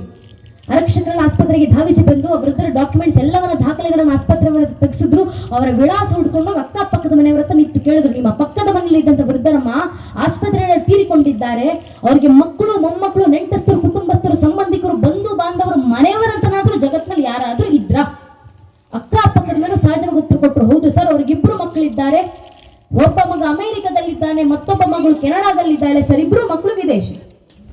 ಸರಿ, ಇಬ್ರು ಮಕ್ಕಳು ಫೋನ್ ನಂಬರ್ ತಗೋಸ್ಕೊಂಡು ಪೊಲೀಸರು ಮಕ್ಕಳಿಗೆ ಫೋನ್ ಮಾಡಿ ವಿಷಯ ತಲುಪಿಸ್ತಾರೆ, ಭಾರತದಲ್ಲಿದ್ದಂತ ನಿಮ್ಮ ತಂದೆ ಆಸ್ಪತ್ರೆಗೆ ಅಡ್ಮಿಟ್ ಆದವರು ದುರಾದೃಷ್ಟವಶಾತ್ ಆಸ್ಪತ್ರೆಯಲ್ಲಿ ತೀರಿಕೊಂಡಿದ್ದಾರಮ್ಮ, ದಯವಿಟ್ಟು ವಾಪಸ್ ಭಾರತಕ್ಕೆ ಬನ್ನಿ, ನಿಮ್ ತಂದೆ ಅಂತ್ಯ ಸಂಸ್ಕಾರ ಮುಗಿಸ್ಕೊಂಡು ಹೋಗಿ. ಮಗ ಅಮೆರಿಕ, ಮಗಳು ಕೆನಡಾ, ಇಬ್ಬರು ಮಕ್ಕಳು ಫೋನ್ ನಲ್ಲಿ ಪೊಲೀಸರಿಗೆ ವಾಪಸ್ ಉತ್ತರ ಕೊಡ್ತಾರೆ, ವಿದೇಶದಿಂದ ಭಾರತಕ್ಕೆ ಬರೋಷ್ಟು ಪುರ್ಸತ್ ನಮಗಿಲ್ಲ, ನಮ್ಮಪ್ಪನ ಶವ ತಗೊಂಡು ಎಲ್ಲಾದ್ರೂ ಬಿಸಾಡಿ ಅಂತ. ನಮ್ಮದೇ ಕರ್ನಾಟಕದ ಬೆಳಗಾವಿನಲ್ಲಿ ಕೆಲವೇ ಸಮಯದ ಹಿಂದೆ ನಡೆದಂತ ಘಟನೆ. ಯಾಕಿಂತ ಘಟನೆಗಳು ಸಮಾಜದಲ್ಲಿ ಘಟಿಸಿದ್ದಾವೆ, ಯಾಕಿಂತ ಸಂದರ್ಭಗಳು ಜಗತ್ತಿನಲ್ಲಿ ನಿರ್ಮಾಣ ಆಗ್ತಿದ್ದಾವೆ? ಒಂದೇ ಒಂದು ಕಾರಣ, ಮನೆಯಲ್ಲಿ ಸಂಸ್ಕಾರದ ಕೊರತೆ. ಅದೇ ಮನೆ ಮಕ್ಕಳಿಗೆ ಶಾಲೆ ಶಿಕ್ಷಣದ ಜೊತೆಗೆ 5ನೇ ತರಗತಿಯಿಂದ ರಾಮಾಯಣ, 10ನೇ ತರಗತಿಯಿಂದ ಮಹಾಭಾರತ, 12ನೇ ತರಗತಿಯಿಂದ ಭಾಗವತ, ಇಡೀ ಜೀವನಕ್ಕೆ ಬೇಕಾದಷ್ಟು ಭಗವದ್ಗೀತೆ ಶ್ಲೋಕ, ವೇದ ಮಂತ್ರ, ದಾಸರ ಕೀರ್ತನೆಗಳನ್ನ ಮಕ್ಕಳ ಬಾಯಿಂದ ಹೇಳಿಸಿ ಬೆಳೆಸಿ ಸಾಕು. ಆ ಮಕ್ಕಳು ತಮ್ಮ ಕೊನೆ ಉಸಿರಿರುವವರೆಗೂ ನಿಮ್ಮನ್ನ ಅಂದ್ರೆ ತಂದೆ ತಾಯಿಂದರನ್ನ ದೇವರ ಸ್ಥಾನದಲ್ಲಿಟ್ಟು ನಿಮ್ಮ ಪಾದ ಪೂಜೆ ಮಾಡಿಸಾಕೊಳ್ತಾರೆ. ಕಾರಣ ನನ್ನ ಧರ್ಮ ಮಕ್ಕಳಿಗೆ ಹೇಳ್ಕೊಡುತ್ತೆ, ಮಾತೃ ದೇವೋಭವ ಪಿತೃ ದೇವೋಭವ ಅನ್ನೋ ಸಂಸ್ಕಾರ. ಆ ಸಂಸ್ಕಾರ ಸ್ವಾರ್ಥಕ್ಕೋಸ್ಕರನಾದ್ರೂ ನಮ್ಮನೆ ಮಕ್ಕಳನ್ನ ನಾವು ತುಂಬಿಸೋಣ. ಈ ಕೆಲಸ ಈಗ ನಾವು ಮಾಡ್ಲಿಲ್ಲ, ಶಿಕ್ಷಣ ಕೊಡಿಸಿದ್ದೀವಿ, ಆಸ್ತಿ ಅಂತಸ್ತು ಮಾಡಿಕ್ಕಿದ್ದೀವಿ, ಒಂದು ಅಕ್ಷರ ಜ್ಞಾನ ಮತ್ತೊಂದು ಆರ್ಥಿಕ ಬಲ, ಇವೆರಡಿದ್ರೆ ಜಗತ್ತಿನಲ್ಲಿ ಯಾವ ಮೂಲೆಗೆ ಹೋಗ್ಬೇಕಾದ್ರೂ ಮಕ್ಕಳು ಬದುಕೊಳ್ತಾರೆ ಅಂತ ಭ್ರಮೆ ಹಿಂದೂ ಸಮಾಜದಲ್ಲಿ ಇದೆಯಲ್ಲ. ನಾನು ಏನು ಹೇಳೋ ಅವಶ್ಯಕತೆ ಇಲ್ಲ, ಇತಿಹಾಸ ಟೆಕ್ಸ್ಟ್ ಬುಕ್ ಎಕ್ಸಾಂಪಲ್ಸ್ ಗಳನ್ನ ನಮಗೆ ನೀಡ್ತಾ ಬಂದಿದೆ. 80 ವರ್ಷಗಳ ಹಿಂದೆ ರಂಗೂರಿನಲ್ಲಿದ್ದಂತ ಅತ್ಯಂತ ವಿದ್ಯಾವಂತ ಅತ್ಯಂತ ಶ್ರೀಮಂತ ಸಮಾಜ ಯಾರ್ದು? ಹಿಂದೂಗಳದಲ್ವಾ? ಅಲ್ಲಿದ್ದಂತ ಹಿಂದೂಗಳು ಎಲ್ಲಿಗೆ ಹೋದ್ರು? 78 ವರ್ಷಗಳ ಹಿಂದೆ ಪಾಕಿಸ್ತಾನದ ಲಾಹೋರ್ನಲ್ಲಿದ್ದಂತ ಅತ್ಯಂತ ವಿದ್ಯಾವಂತ ಅತ್ಯಂತ ಶ್ರೀಮಂತ ಸಮಾಜ ಯಾರ್ದು? ಹಿಂದೂಗಳದಲ್ವಾ? ಅಲ್ಲಿದ್ದಂತ ಹಿಂದೂಗಳು ಎಲ್ಲಿಗೆ ಹೋದ್ರು? 40 ವರ್ಷಗಳ ಹಿಂದೆ ಬಾಂಗ್ಲಾದೇಶದಲ್ಲಿದ್ದಂತ ಅತ್ಯಂತ ವಿದ್ಯಾವಂತ ಅತ್ಯಂತ ಶ್ರೀಮಂತ ಸಮಾಜ ಯಾರ್ದು? ಹಿಂದೂಗಳದಲ್ವಾ? ಅಲ್ಲಿದ್ದಂತ ಹಿಂದೂಗಳು ಏನಾದ್ರು? 35 ವರ್ಷಗಳ ಹಿಂದೆ ಕಾಶ್ಮೀರದಲ್ಲಿದ್ದಂತ ಅತ್ಯಂತ ವಿದ್ಯಾವಂತ ಅತ್ಯಂತ ಶ್ರೀಮಂತ ಸಮಾಜ ಯಾರ್ದು? ಹಿಂದೂಗಳದಲ್ವಾ? ಅಲ್ಲಿದ್ದಂತ ಹಿಂದೂಗಳಿಗೆ ಏನಾದ್ರು? ಅಲ್ಲಿದ್ದಂತ ಹಿಂದೂಗಳಿಗೆ ಶಿಕ್ಷಣದ ಕೊರತೆ ಬಂತ? ಕಾಶ್ಮೀರದ ಹಿಂದೂಗಳ ಅಕ್ಷರ ಜ್ಞಾನ ಕಡಿಮೆ ಆಯ್ತಾ? ಪಂಡಿತದ ಕೊರತೆ ಬಂತ? ಕಶ್ಯಪರ ಕಾಶ್ಮೀರ ಸ್ವಾಮಿ ಅದು ಇಡೀ ಸನಾತನ ಹಿಂದೂ ಧರ್ಮದ ಜ್ಞಾನಕ್ಕೆ ಶಿಖರ ಪಂಚವಾಗಿ ಬೆಳಗ್ತಿದ್ದಂತ ಕಾಶ್ಮೀರ. ಅಲ್ಲಿದ್ದಂತ ಹಿಂದೂಗಳ ಅಕ್ಷರ ಜ್ಞಾನ ಕಡಿಮೆ ಆಗ್ಲಿಲ್ಲ, ಅಲ್ಲಿದ್ದಂತ ಹಿಂದೂಗಳ ಪಂಡಿತ ಕೊರತೆ ಆಗ್ಲಿಲ್ಲ, ಅವರಿಗೆ ಆರ್ಥಿಕ ಸಹಾಯ ಕಡಿಮೆ ಆಯ್ತಾ? ಶತಶತಮಾನಗಳಿಂದ ಪೂರ್ವಿಕರು ಮಾಡಿಟ್ಟಂತ ಆಸ್ತಿ ಅಂತಸ್ತನ ಸುಖ ಸುಖಗಳಲ್ಲಿ ಅನುಭವಿಸಿ ಬಂದಂತ ಹಿಂದೂಗಳಲ್ವ ಅವರೆಲ್ಲ? ಅವ್ರಿಗೆ ಕಡಿಮೆ ಆಗಿದ್ದೇನು? ಅಕ್ಷರ ಜ್ಞಾನವೂ ಅಲ್ಲ, ಆರ್ಥಿಕ ಬಲವೂ ಅಲ್ಲ. ಕಾಶ್ಮೀರದ ಹಿಂದೂಗಳಿಗೆ ಕೊರತೆ ಆಗಿದ್ದು ಎರಡೇ, ಒಂದು ಧರ್ಮ ಸಂಘಟನೆ, ಮತ್ತೊಂದು ಧರ್ಮ ಜಾಗೃತಿ. ಈ ಎರಡರ ಕೊರತೆ ಆದ್ರಿಂದ ಕಾಶ್ಮೀರದ ಹಿಂದೂಗಳ ಪರಿಸ್ಥಿತಿ ಇವತ್ತು ಏನಾಗಿದೆ ನಾವೇ ಕಣ್ಣಾರೆ ಜೀವಂತ ಸಾಕ್ಷಿಯಾಗಿ ನೋಡ್ತಿದ್ದೀವಿ. ಇದೇ ಭಾವನೆ ದೇಶ ಧರ್ಮ ಕಟ್ಕೊಂಡು ನನಗೇನಾಗಬೇಕು, ನಮ್ಮ ಮಕ್ಕಳಿಗೆ ಏನಾಗಬೇಕು, ನಮ್ಮ ಮಕ್ಕಳು ತಮ್ಮ ಪಾಡಿಗೆ ತಾವು ಆರಾಮಾಗಿದ್ದಾರಲ್ಲ ಅನ್ನೋ ಈ ಭ್ರಮೆ ಹಿಂದೂ ಸಮಾಜದಲ್ಲಿ ಆಲೋಚನೆ ಇರೋದ್ರಿಂದಲೇ 500 ವರ್ಷಗಳ ಹಿಂದೆ ಇದೇ ಹಿಂದೂ ಸಮಾಜ ಜಾವ ಬಿಟ್ಟು ಬರಬೇಕಾದಂತ ಪರಿಸ್ಥಿತಿ ಬಂತು. 300 ವರ್ಷಗಳಿಂದ ಅಫ್ಘಾನಿಸ್ತಾನ ಬಿಟ್ಟು ಬಂದ್ರಿ, 200 ವರ್ಷಗಳಿಂದ ಆಗ್ನೇಯ ಏಷ್ಯಾ ಬಿಟ್ಟು ಬಂದ್ರಿ, 100 ವರ್ಷಗಳಿಂದ ತಕ್ಷಶಿಲಾ ಬಿಟ್ಟು ಬಂದ್ರಿ, 80 ವರ್ಷಗಳಿಂದ ಧರ್ಮ ಬಿಟ್ಟು ಬಂದ್ರಿ, 78 ವರ್ಷದಿಂದ ಪಾಕಿಸ್ತಾನ ಬಿಟ್ಟು ಬಂದ್ರಿ, 40 ವರ್ಷಗಳಿಂದ ಬಾಂಗ್ಲಾದೇಶ ಬಿಟ್ಟು ಬಂದ್ರಿ, 35 ವರ್ಷಗಳಿಂದ ಕಾಶ್ಮೀರ ಬಿಟ್ಟು ಬಂದ್ರಿ. ಇಷ್ಟೆಲ್ಲ ಆದ ನಂತರವೂ ಹಿಂದೂ ಸಮಾಜ ಜಾಗೃತವಾಗಲಿಲ್ಲ ಅಂದ್ರೆ ಇನ್ನು 20-25 ವರ್ಷದಲ್ಲಿ ಕೇರಳ ಬಿಡುವಂತ ಪರಿಸ್ಥಿತಿ ಬರುತ್ತೆ, 30-35 ವರ್ಷದಲ್ಲಿ ವೆಸ್ಟ್ ಬೆಂಗಾಲ್ ಬಿಡುವಂತ ಪರಿಸ್ಥಿತಿ ಬರುತ್ತೆ, 40-45 ವರ್ಷದಲ್ಲಿ ಅಸ್ಸಾಂ ಬಿಡುವಂತ ಪರಿಸ್ಥಿತಿ ಬರುತ್ತೆ. ಬಿಟ್ಟು ಎಲ್ಲಿಗೆ ಹೋಗ್ತೀರಾ ಹಿಂದೂ ಸಮಾಜ? ಜಗತ್ತಿನ ಬೇರೆಲ್ಲ ದೇಶಗಳನ್ನು ಬಿಟ್ಟು ನಮ್ಮ ಸ್ವಂತ ದೇಶಕ್ಕೆ ವಾಪಸ್ ಬಂದ್ರಿ. ನಮ್ಮ ದೇಶದ ಇತರ ರಾಜ್ಯಗಳನ್ನು ತೊರೆದು ಹೋಗೋ ಪರಿಸ್ಥಿತಿ ಬಂದಾಗ ಮತ್ತೊಂದು ರಾಜ್ಯಕ್ಕೆ ವಲಸೆ ಬಂದು ಆಶ್ರಯ ಪಡೆದ್ರಿ. ಮುಂದೆ ನಮ್ಮ ಪ್ರದೇಶ ಬಿಟ್ಟು ಹೋಗೋ ಪರಿಸ್ಥಿತಿ ಬಂದ್ರೆ ಎಲ್ಲಿಗೆ ಹೋಗ್ತೀರಾ ಹಿಂದೂ ಸಮಾಜ? ಜಗತ್ತಿನಲ್ಲಿರುವಂತ 200 ಕೋಟಿ ಕ್ರೈಸ್ತರಿಗೆ 125 ದೇಶಗಳು ಬಹುಸಂಖ್ಯಾತರಾಗಿದ್ದಾರೆ. ಜಗತ್ತಿನಲ್ಲಿರುವಂತ 120 ಕೋಟಿ ಸುನ್ನಿಗಳು ಬಹುಸಂಖ್ಯಾತರಿರುವಂತ 60 ದೇಶಗಳಿದ್ದಾವೆ. ಜಗತ್ತಿನಲ್ಲಿರುವಂತ 40 ಕೋಟಿ ಶಿಯಾಗಳು ಬಹುಸಂಖ್ಯಾತರಿರುವಂತ 4 ದೇಶಗಳಿದ್ದಾವೆ. ಜಗತ್ತಿನಲ್ಲಿರುವಂತ 60 ಕೋಟಿ ಬೌದ್ಧರು ಬಹುಸಂಖ್ಯಾತರಿರುವಂತ 6 ದೇಶಗಳಿದ್ದಾವೆ. ಅಷ್ಟೇ ಯಾಕೆ, ಜಗತ್ತಿನಲ್ಲಿರುವಂತ 1 ಕೋಟಿ ಜನಸಂಖ್ಯೆ ಯಹೂದಿಗಳು ಬಹುಸಂಖ್ಯಾತರಿರುವಂತ ಅವರದ್ದೇ ಒಂದು ದೇಶ ಇದೆ, ಇಸ್ರೇಲ್. ಆದ್ರೆ ಜಗತ್ತಿನಲ್ಲಿರುವಂತ 100 ಕೋಟಿ ಹಿಂದೂಗಳಿಗಿರೋದು ಒಂದೇ ಒಂದು ರಾಷ್ಟ್ರ, ಅದು ನನ್ನ ದೇಶ ಭಾರತ ಮಾತ್ರ. ಅರ್ಥಾತ್ ಭಾರತ ಬಿಟ್ಟು ನಮಗೆ ಬೇರೆ ನೆಲೆ ಇಲ್ಲ. ಅದಕ್ಕೆ ಶಂಕರಾಚಾರ್ಯರು ಒಂದು ಕಾಲದಲ್ಲಿ ದೇಶ ಸಂಘಟಿಸಬೇಕಾದ್ರೆ ಒಂದು ಸರಿಯಾದ ಮಾರ್ಗವನ್ನು ಕೊಟ್ಟಿದ್ದಾರೆ ನಮಗೆ.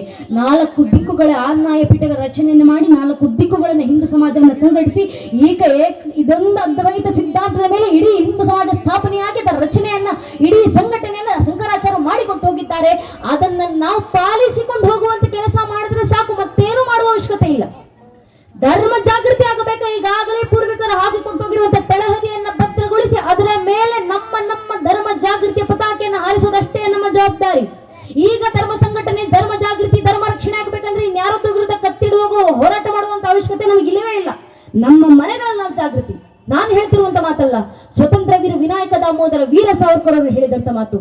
ವೀರ ಸಾವರ್ಕರ್ ಅವರು ಹೇಳ್ತಾರೆ, I do not fear a Muslim, neither do I fear a Christian, but I fear those Hindus are against Hindutva. ಅರ್ಥಾತ್ ವೀರ ಸಾವರ್ಕರ್ ಅವರು ಹೇಳ್ತಾರೆ, ನನಗೆ ಮುಸಲ್ಮಾನರಂದ್ರೆ ಭಯ ಇಲ್ಲ, ನನಗೆ ಕ್ರಿಶ್ಚಿಯನ್ ಅಂದ್ರೆ ಭಯ ಇಲ್ಲ, ಆದ್ರೆ ಹಿಂದೂ ಧರ್ಮದಲ್ಲೇ ಹುಟ್ಟಿ ಹಿಂದೂ ಧರ್ಮವನ್ನ ವಿರೋಧಿಸ್ತಾರಲ್ಲ ಅಂತ ಸೊಕ್ಕೊಂಡು ಹಿಂದೂಗಳು ನಡೆದ್ರೆ ಭಯ ಆಗೋದು ಅಂತ ವೀರ ಸಾವರ್ಕರ್ ಅವರು ಯಾವುದೋ ಕಾಲದಲ್ಲಿ ಹಾಕಿಕೊಟ್ಟ ತತ್ವ. ಅರ್ಥಾತ್ ನಮ್ಮ ಧರ್ಮಕ್ಕೆ ಸಮಸ್ಯೆ ಬಂದ್ರೆ ನಮ್ಮ ಧರ್ಮದಲ್ಲೇ ಹುಟ್ಟಿ ನಮ್ಮ ಧರ್ಮವನ್ನೇ ವಿರೋಧಿಸಿರುವಂತ ಹೊರತಾಗಿ ಇನ್ಯಾರಿಂದಲೂ ಸನಾತನ ಹಿಂದೂ ಧರ್ಮಕ್ಕೆ ಸಮಸ್ಯೆ ಇಲ್ಲ. ನಮ್ಮ ಧರ್ಮ ಜಾಗೃತಿ ಆಗಬೇಕಾ, ನಮ್ಮವ್ರು ಸಂಘಟಿತರಾಗೋಣ. ಸ್ವಾಮಿ ಸಾವಿರಾರು ವರ್ಷ ನೂರಾರು ಜನಾಂಗಗಳ ಪ್ರಯತ್ನ ಪಟ್ಟು ಸನಾತನ ಹಿಂದೂ ಧರ್ಮ ಅಳಿಸಿ ಹೋಗೋದು ಬಿಡಿ, ಸನಾತನ ಹಿಂದೂ ಧರ್ಮವನ್ನು ಅಲುಗಾಡಿಸ್ಲಿಕ್ಕೂ ಯಾರಿಂದಲೂ ಸಾಧ್ಯ ಆಗ್ಲಿಲ್ಲ. ಕಾರಣ ಇದು ಸತ್ಯ ಸನಾತನ ಧರ್ಮ, ಇದು ನಿತ್ಯ ನಿರಂತರ ಗಂಗೆಯಂತೆ ಪ್ರವಹಿಸುತ್ತೆ. ಆ ಸೃಷ್ಟಿ ಆದ್ರಲ್ಲಿ ತಾಯಿ ಶಾರದೆ ಪ್ರಥಮ ವೀಣ ಜಂಕಾರ ಓಂಕಾರವಾಗಿ ಹೊರಬಂದು ಶಿವನ ಡಮರುಗಳಿಂದ ವ್ಯಾಕರಣದ ಸ್ವರೂಪದಲ್ಲಿ ಮಾರುಗೊಂಡು ವೇದಗಳಾಗಿ ಪರಿವರ್ತನೆಗೊಂಡು ನಮ್ಮ ರಕ್ತದ ಧಮನಿಗಳನ್ನು ಸಂಸ್ಕಾರದಂತೆ ಸಂಚರಿಸಿ ನಮಗೆ ಗೊತ್ತೋ ಗೊತ್ತಿಲ್ಲದೆಯೋ ತಲೆಮಾರಿಂದ ತಲೆಮಾರಿಗೆ, ಪೀಳಿಗೆಯಿಂದ ಪೀಳಿಗೆಗೆ, ಜನಾಂಗದಿಂದ ಜನಾಂಗಕ್ಕೆ ಸಂಸ್ಕೃತ ರೂಪದಲ್ಲಿ ಹರಿದು ಬರುತ್ತಾ ಸಾಧು ಸಂತ ಋಷಿ ಮುನಿಗಳ ಜಗದ್ಗುರುಗಳ ಮಡಿಲಿನಲ್ಲಿ ಸಂರಕ್ಷಣೆಗೊಂಡು ಕ್ಷತ್ರಿಯೇತರ ಕ್ಷಾತ್ರ ತೇಜನ ಖಡ್ಗಗಳಿಂದ ಗಡಿ ಭಾಗದಲ್ಲಿ ಸಂರಕ್ಷಿಸಲ್ಪಟ್ಟು ತನ್ನ ಮೇಲೆ ದಾಳಿ ಮಾಡಿದಂತ ದಾಳಿಕೋರ ಜನಾಂಗಗಳನ್ನು ತಾನೇ ಜೀರ್ಣಿಸಿಕೊಂಡು ಆ ಜಠರಾಗ್ನಿಯನ್ನು ಜ್ಞಾನಾಗ್ನಿ ಸ್ವರೂಪದಲ್ಲಿ ಹೊರಹೊಮ್ಮಿ ಇಡೀ ಜಗತ್ತನ್ನು ಬೆಳಗ್ತಿರುವಂತಹ ಅಗ್ನಿ ಇಷ್ಟು ಪವಿತ್ರವಾಗಿ ಗಾಳಿಯಂತೆ ಎಲ್ಲೆಡೆ ಸ್ಥಿತವಾಗಿ ಹಿಂದೂ ಮಹಾಸಾಗರದಂತೆ ಭೋರ್ಗರಿತ ಇಡೀ ಜಗತ್ತಿನ ಮುಂದೆ ಜ್ಞಾನ ಭಾಸ್ಕರನತೆ ನಿಂತು ತನ್ನ ಜ್ಞಾನದ ವಶಕಿರಣಗಳಿಂದ ಜಗತ್ತಿನ ಪ್ರಜಸ್ಸ ನಿಂತಿರುವಂತ ಏಕೈಕ ಜೀವಂತ ಪ್ರಾಚೀನ ಧರ್ಮ ಅಂತ ಜಗತ್ತಿನಲ್ಲಿ ಯಾವುದಾದ್ರೂ ಇದ್ರೆ ಅದು ನಮ್ಮ ಸನಾತನ ಹಿಂದೂ ಧರ್ಮ ಮಾತ್ರ. ನಮಗಿರುವಂತ ಇತಿಹಾಸ ಇದು, ನಮ್ಮ ಪರಿಚಯ ಇದು, ನಮ್ಮ ಪರಂಪರೆ ಇದು. ಈ ಪರಂಪರೆ ವಾಸ್ತಾರಾಗಿ ನಿಂತಿರೋರು ನಾವೆಲ್ಲ. ನಮ್ಮ ಧರ್ಮ ಸಂರಕ್ಷಣೆ ಆಗಬೇಕಾ, ಮನೆಗಳಲ್ಲಿ ಪಂಚ ಪರಿವರ್ತನೆ ಸೂತ್ರಗಳನ್ನ ಪಾಲಿಸೋಣ ಸಾಕು.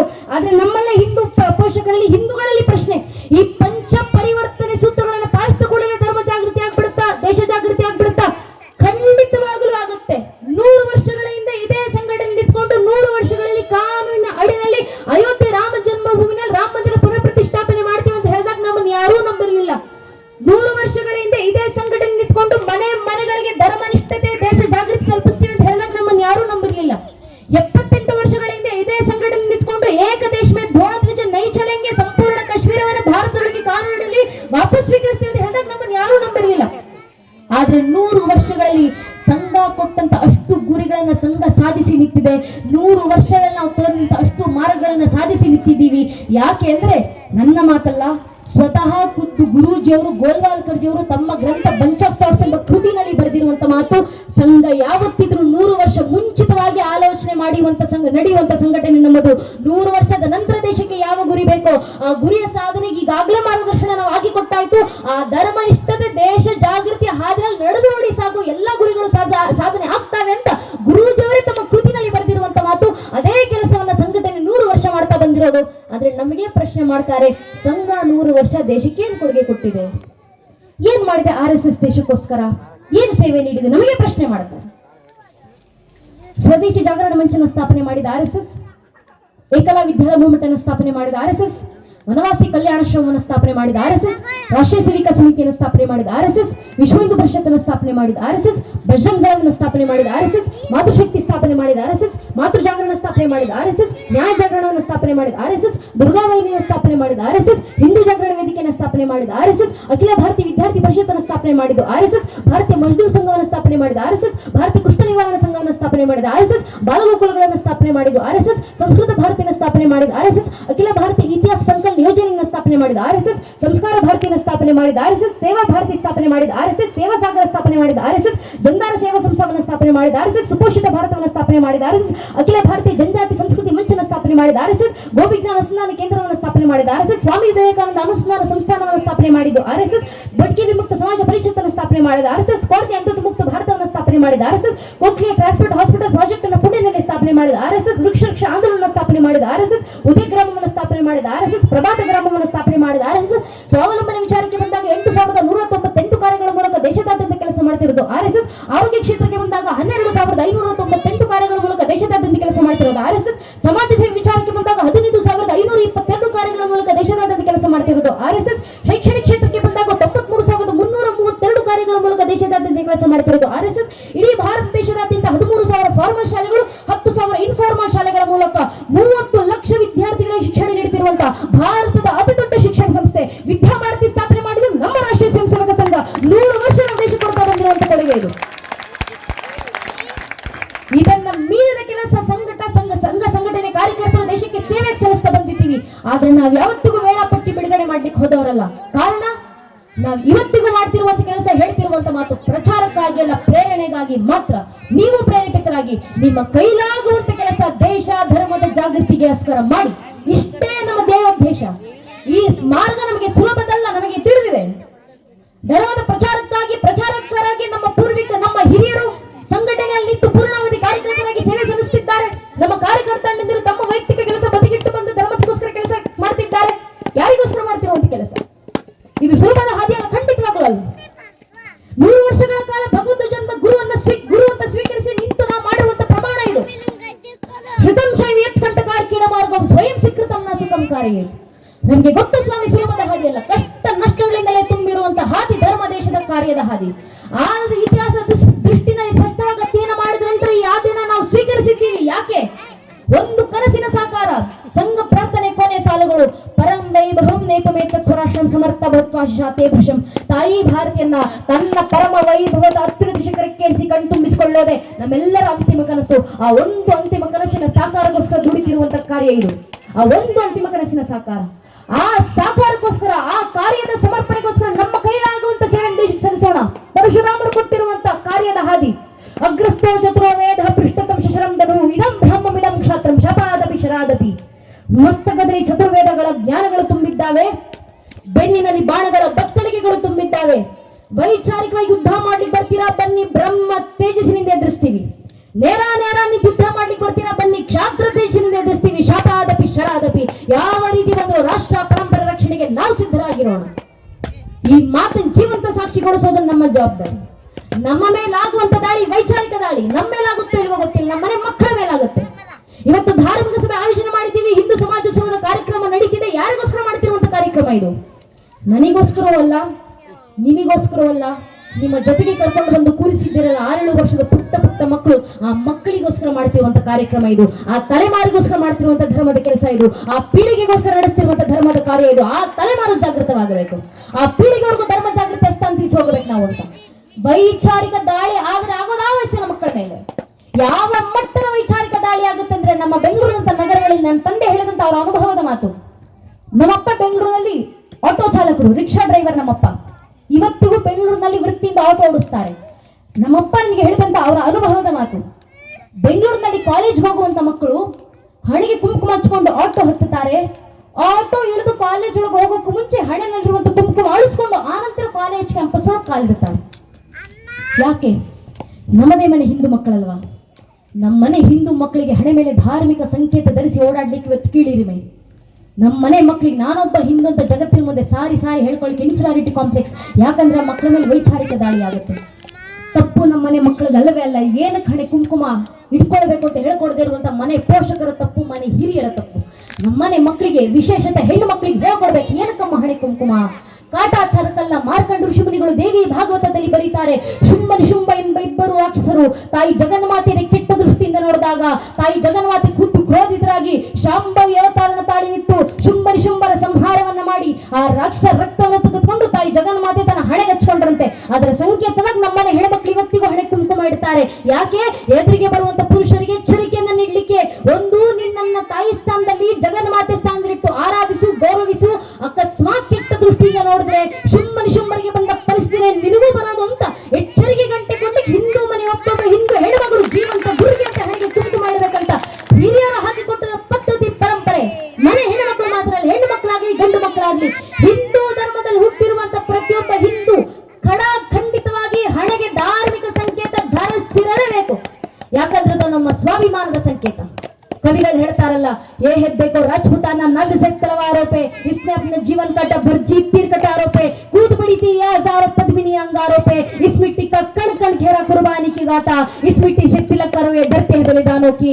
ಅರ್ಥಾತ್ ನಮ್ಮ ಮೇಲಾದಂತ ಸಾವಿರಾರು ವರ್ಷಗಳ ದಾಳಿಗಳ ನಂತರವೂ, ನೂರಾರು ಜನಾಂಗಗಳ ಆಕ್ರಮಣಗಳ ನಂತರವೂ, ಅಸಂಖ್ಯ ಕಷ್ಟ ನಷ್ಟಗಳ ನಡುವೆಯೂ ಇವತ್ತಿಗೂ ತಲೆ ಎತ್ತಿ ತನುವೆತ್ತಿ ನಿಂತಿರುವಂತ, ಮೃತ್ಯುವನ್ನು ಮಣಿಸಿ ಬದುಕ್ತಿರುವಂತ ಮೃತ್ಯುಂಜಯ ಸನಾತನ ಹಿಂದೂ ಧರ್ಮದ ಪರಂಪರೆ ಉತ್ತರಾಧಿಕಾರಿ ವಾರಸುದಾರನಾಗಿ ನಾನೊಬ್ಬ ಹಿಂದೂ ಇವತ್ತಿಗೂ ಜಗತ್ತಿನ ಜೀವಂತ ಇದ್ದೀನಿ ಅಂತ ಮನುಕುಲದ ಮುಂದೆ ಸಾರಿ ಸಾರಿ ಹೇಳಿಕೊಳ್ಳಿಕ್ಕಿರುವಂತ ಒಂದು ಜೀವಂತಿಕೆ ಸ್ವಾಭಿಮಾನ ಸಂಕೇತ, ಹಣೆಗೆ ಧರಿಸುವಂತ ಧಾರ್ಮಿಕ ಸಂಕೇತ. ಹಿಂದೂ ಧರ್ಮದಲ್ಲಿ ಹುಟ್ಟಿ ನನ್ನ ಧಾರ್ಮಿಕ ಸಂಕೇತ ನಾನು ಹಣೆಗೆ ಧರಿಸ್ತಿಲ್ಲ, ಇನ್ಯಾರು ಧರಿಸ್ಕೊಂಡು ಓಡಾಡ್ತಾರೆ? ಹಿಂದೂ ಧರ್ಮದಲ್ಲಿ ಹುಟ್ಟಿ ನನ್ನ ದೇವಸ್ಥಾನಗಳಿಗೆ ನಾನು ಬರಲಿಲ್ಲ, ಇನ್ಯಾರು ಬರ್ತಾರೆ? ಹಿಂದೂ ಧರ್ಮದಲ್ಲಿ ಹುಟ್ಟಿ ನನ್ನ ಭಜನೆಗಳನ್ನ ನಾನು ಹಾಡಲಿಲ್ಲ, ಇನ್ಯಾರು ಹಾಡ್ತಾರೆ? ಹಿಂದೂ ಧರ್ಮದಲ್ಲಿ ಹುಟ್ಟಿ ನನ್ನ ಧಾರ್ಮಿಕ ಗ್ರಂಥ ನಾನು ಅಧ್ಯಯನ ಮಾಡಲಿಲ್ಲ, ಇನ್ಯಾರು ಅಧ್ಯಯನ ಮಾಡ್ತಾರೆ?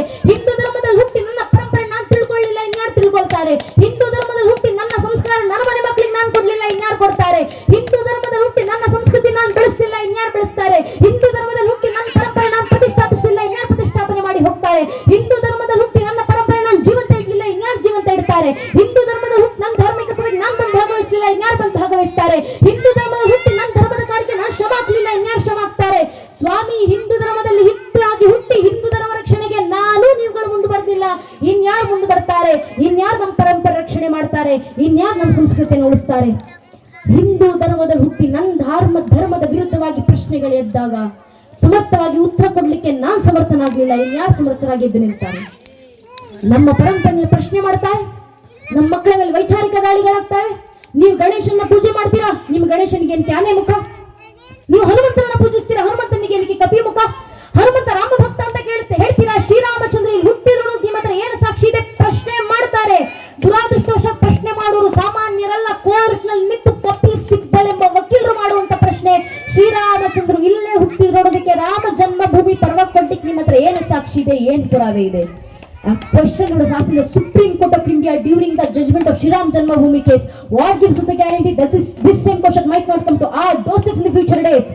ಸ್ವಾಮಿ ಕೋರ್ಟ್ ಮಾಡಿದೆ ಪ್ರಶ್ನೆ ಮುಂದೊಂದು ದಿನ ನಮ್ಮನೆ ಬಾಗಿಲವರೆಗೂ ಬರೋದಿಲ್ಲ ಅಂತ ನಮ್ಮ ಹತ್ರ ಏನು ಗ್ಯಾರಂಟಿ? ಓಪನ್ ಪಬ್ಲಿಕ್ ಡೊಮೈನ್ ನಲ್ಲಿ ಇಡೀ ರಾಮ ಜನ್ಮಭೂಮಿಯ ಕೋರ್ಟ್ ಹಿಯರಿಂಗ್ ಸಿಗ್ತಾವಲ್ಲ ನಮಗೆ. ಪ್ರಶ್ನೆ ಮುಂದೆ ನಮ್ಮನೆ ಬಾಗಿಲಿಗೆ ಬಂದಾಗ ಮಕ್ಕಳಲ್ಲಿ ಯಾವ ಮಟ್ಟದ ವೈಚಾರಿಕ ಜಾಗೃತಿ ನಮ್ಮ ಮನೆ ಮಕ್ಕಳಲ್ಲಿ ನಾವು ತುಂಬಿಸಿರ್ಬೇಕಂದ್ರೆ ಒಂದೊಂದು ಹಿಂದೂ ಧರ್ಮದ ಮಗು ಎದೆ ಉಪ್ಪಿಸ್ಕೊಂಡು ತಟ್ಕೊಂಡು ಉತ್ತರ ಕೊಡಬೇಕು. ಪ್ರಭು ಶ್ರೀರಾಮಚಂದ್ರ ಅಸ್ತಿತ್ವಕ್ಕೆ ಮಾತ್ರ ಅಲ್ಲಪ್ಪ, ಬೇಕಾದ್ರೆ ಇಡೀ ಶ್ರೀರಾಮಚಂದ್ರರ ವಂಶ ವೃಕ್ಷದ ಅಸ್ತಿತ್ವಕ್ಕೆ ನಾವು ಸಾಕ್ಷಿಯನ್ನು ಕೊಡಬಲ್ಲೆ.